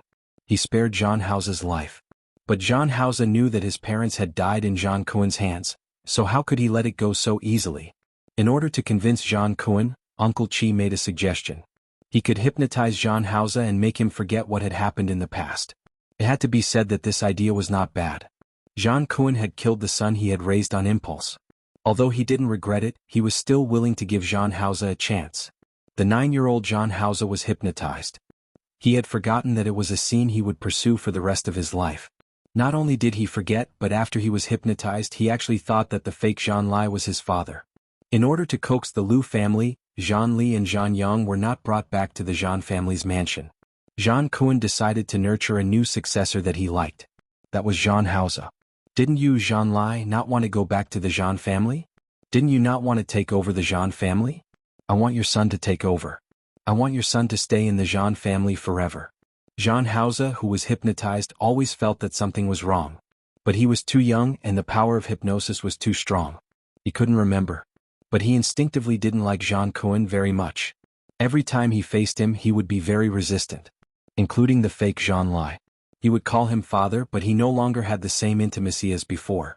He wasn't close to Jean Lai, but he was dismissive towards Jean Cohen. Every time he saw him, his face would be cold. It was fine once or twice, but after a long time, Jean Cohen didn't want to see him anymore. After acting in front of the Liu family and successfully deceiving them. He had also lost his patience with Jean Hausa, who didn't like him every time he saw him. Although he didn't kill him, he had someone send Jean Hausa to boarding school. Jean Hausa stayed in boarding school until junior high school. When he was 14, Jean Li and Jean Yang also entered this junior high school. By chance, Jean Hausa accidentally met the fake Jean Lai, who had sent Jean Li and Jean Yang to school. He wanted to go up and call him father. That was his father. Even though he no longer felt close to him, he was still his father. But when he called him father, he was mocked by Jean Li and Jean Yang. This is my father, not your father. He went to see Jean Lai. At that time, Jean Lai couldn't speak in the Jean family. After reprimanding Jean Li and Jean Yang, he told Jean Hausa that he was his father and told him not to listen to Jean Li and the others' nonsense. If you're my father, then are they also your children? Are they children you had with another woman? In Jean Hausa's memory, his mother died in an accident, so his father, Jean Lai, brought him back to the Jean family. But now he was told that Jean Lai had other children? Hausa, they are also my children. They are your younger brothers. The fake Jean Lai in the past wouldn't have been willing to pretend to be Jean Lai. But after he tasted the benefits of pretending to be Jean Lai, he wasn't willing to give up. No, I don't have a younger brother. I don't have a brother. Jean Hausa refused to accept and ran away. He remembered that he didn't have a brother. He remembered that his parents were very loving. But why was everything different after her mother died? Jean Hausa returned to the dormitory with a splitting headache. However, under the suppression of the hypnosis, he still couldn't remember. He only felt a headache. But that day, someone in Jean Hausa's dormitory happened to be celebrating his birthday. The man brought back a birthday cake. Seeing that Jean Hausa was uncomfortable, she even said that she would treat him to a cake. A cake? Birthday? Those keywords made Jean Hausa's headache worse. He finally fainted from the pain. Jean Hausa's roommate hurriedly called the dormitory management and sent him to the hospital. In the hospital, Jean Hausa remembered everything. He remembered that his mother had died in Jean Kuen's hands, and he also remembered that his father had also died in Jean Kuen's hands. His parents were dead, but he did not avenge them. He even called Jean Kuen grandpa? And he followed Jean Kuen back to the Jean family? Jean Hausa could not forgive himself. He could not stay in the Jean family anymore. Not only could he no longer stay in the Jean family, but he could no longer stay in Qing City. He was only 14 years old. He wanted revenge. He wanted to kill Jean Kuen to avenge his parents. But he didn't know how a 14-year-old like him could do it. Jean Kuen was a very cautious person. Even when he was sleeping, there were bodyguards outside his door. Not to mention that every time he went out, he was always accompanied by more than a dozen bodyguards. Jean Hausa wanted such a big battle. He left the hospital and went back to school. He thought for a long time, but in the end he decided to leave first. Just like that, Jean Hausa left the Jean family in Qing City. At first he didn't know where to go. Later he decided to return to the city where his mother used to live. Lin City. When Jean Hausa found his home, he found that the area had been demolished and replanned. The home that he and his parents used to live in could no longer be found. Not only could he not find it, but there wasn't even a trace of it. But even so, Jean Hausa had never thought of leaving Lin City. This was the place where his parents had lived with him for 9 years. The more painful the later years were, the more blissful those 9 years were. Shi Mingwan was stunned when she heard this. That Jean Kuen, was he crazy? He killed his own son and daughter-in-law, and he didn't even let his own grandson off? Such a person wasn't crazy, but he was probably already crazy, right? After all, if he wasn't crazy, how could he do such a thing? Hausa? Shi Mingwan didn't know what she could do at this time. She couldn't even imagine what she, who had always had a happy family, would do if she encountered such a thing. She squatted down and hugged Jean Hausa's shoulder. It had been a long time since the incident happened. Any consolation would be useless at this moment. She could only hug him tightly, hugging him with all her might. Jean Hausa looked at the 3 tombstones expressionlessly. His life was divided into 2 stages. Before he was 9 years old, after he was 9 years old. No, it should be said that before he was 9 years old and after he was 14 years old. The few years in the Jean family in between could only be considered a nightmare for him. After he was 14 years old. Every day, every hour, every minute of his life he lived only for revenge. Shi Mingwan looked at the side of his face and thought about everything he had experienced. At this moment, all the confusion and reproach she once had towards Jean Hausa disappeared. There was only a faint heartache left. For such a man to watch his own parents die in front of him, how strong must his mentality be to keep him from collapsing? She suddenly understood why Jean Hausa always had a cold face and why it was so difficult for him to smile. No one would be able to smile when they encountered such a thing, right? Then what happened after that? Jean Kuen, how was he now? Shi Mingwan looked at him with concern. Su Qingsang had heard about the Jean family from Hua Jinyao. Su Qingsang had mentioned it to Shi Mingwan before. Shi Mingwan knew that Jean Hausa's father was still alive. But Jean Lai seemed to have a wife. At first, she thought that Jean Lai had married someone else, which was why Jean Hausa's relationship with his father was so bad. But she didn't expect that Jean Lai wasn't Jean Hausa's father at all. Jean Hausa didn't say anything. He stood up. He looked at the tombstone. Dad. Mom. I've avenged you. There was only one sentence, a simple sentence. But Shi Mingwan could understand what he meant. Your grandfather, that person, how is he? That kind of person wasn't worthy of being a grandfather. Although Grandma Shi was a little unruly, she was only a little feudal. But what was Jean Kuen? In the hospital. When he came, Tang Hua had asked about it. Jean Kuen was sent in for resuscitation again. He had been struck by a stroke twice and had suffered such a huge shock. He probably wouldn't live for a few days. Jean Hausa's voice was a little cold. He held Shi Mingwan's hand tightly. I once thought about killing him myself. Shi Mingwan wasn't surprised. Anyone who encountered such a thing would have such thoughts, right? You're tuning in to the Han Li's Wuxia Adventures YouTube channel. We're so grateful for your support, and don't forget to subscribe to join us on this incredible journey through captivating stories. Your generosity through donations truly makes a world of difference, as it's the primary source of revenue that allows me to expand and enhance this channel for you. Thank you from the bottom of my heart for being a part of this adventure.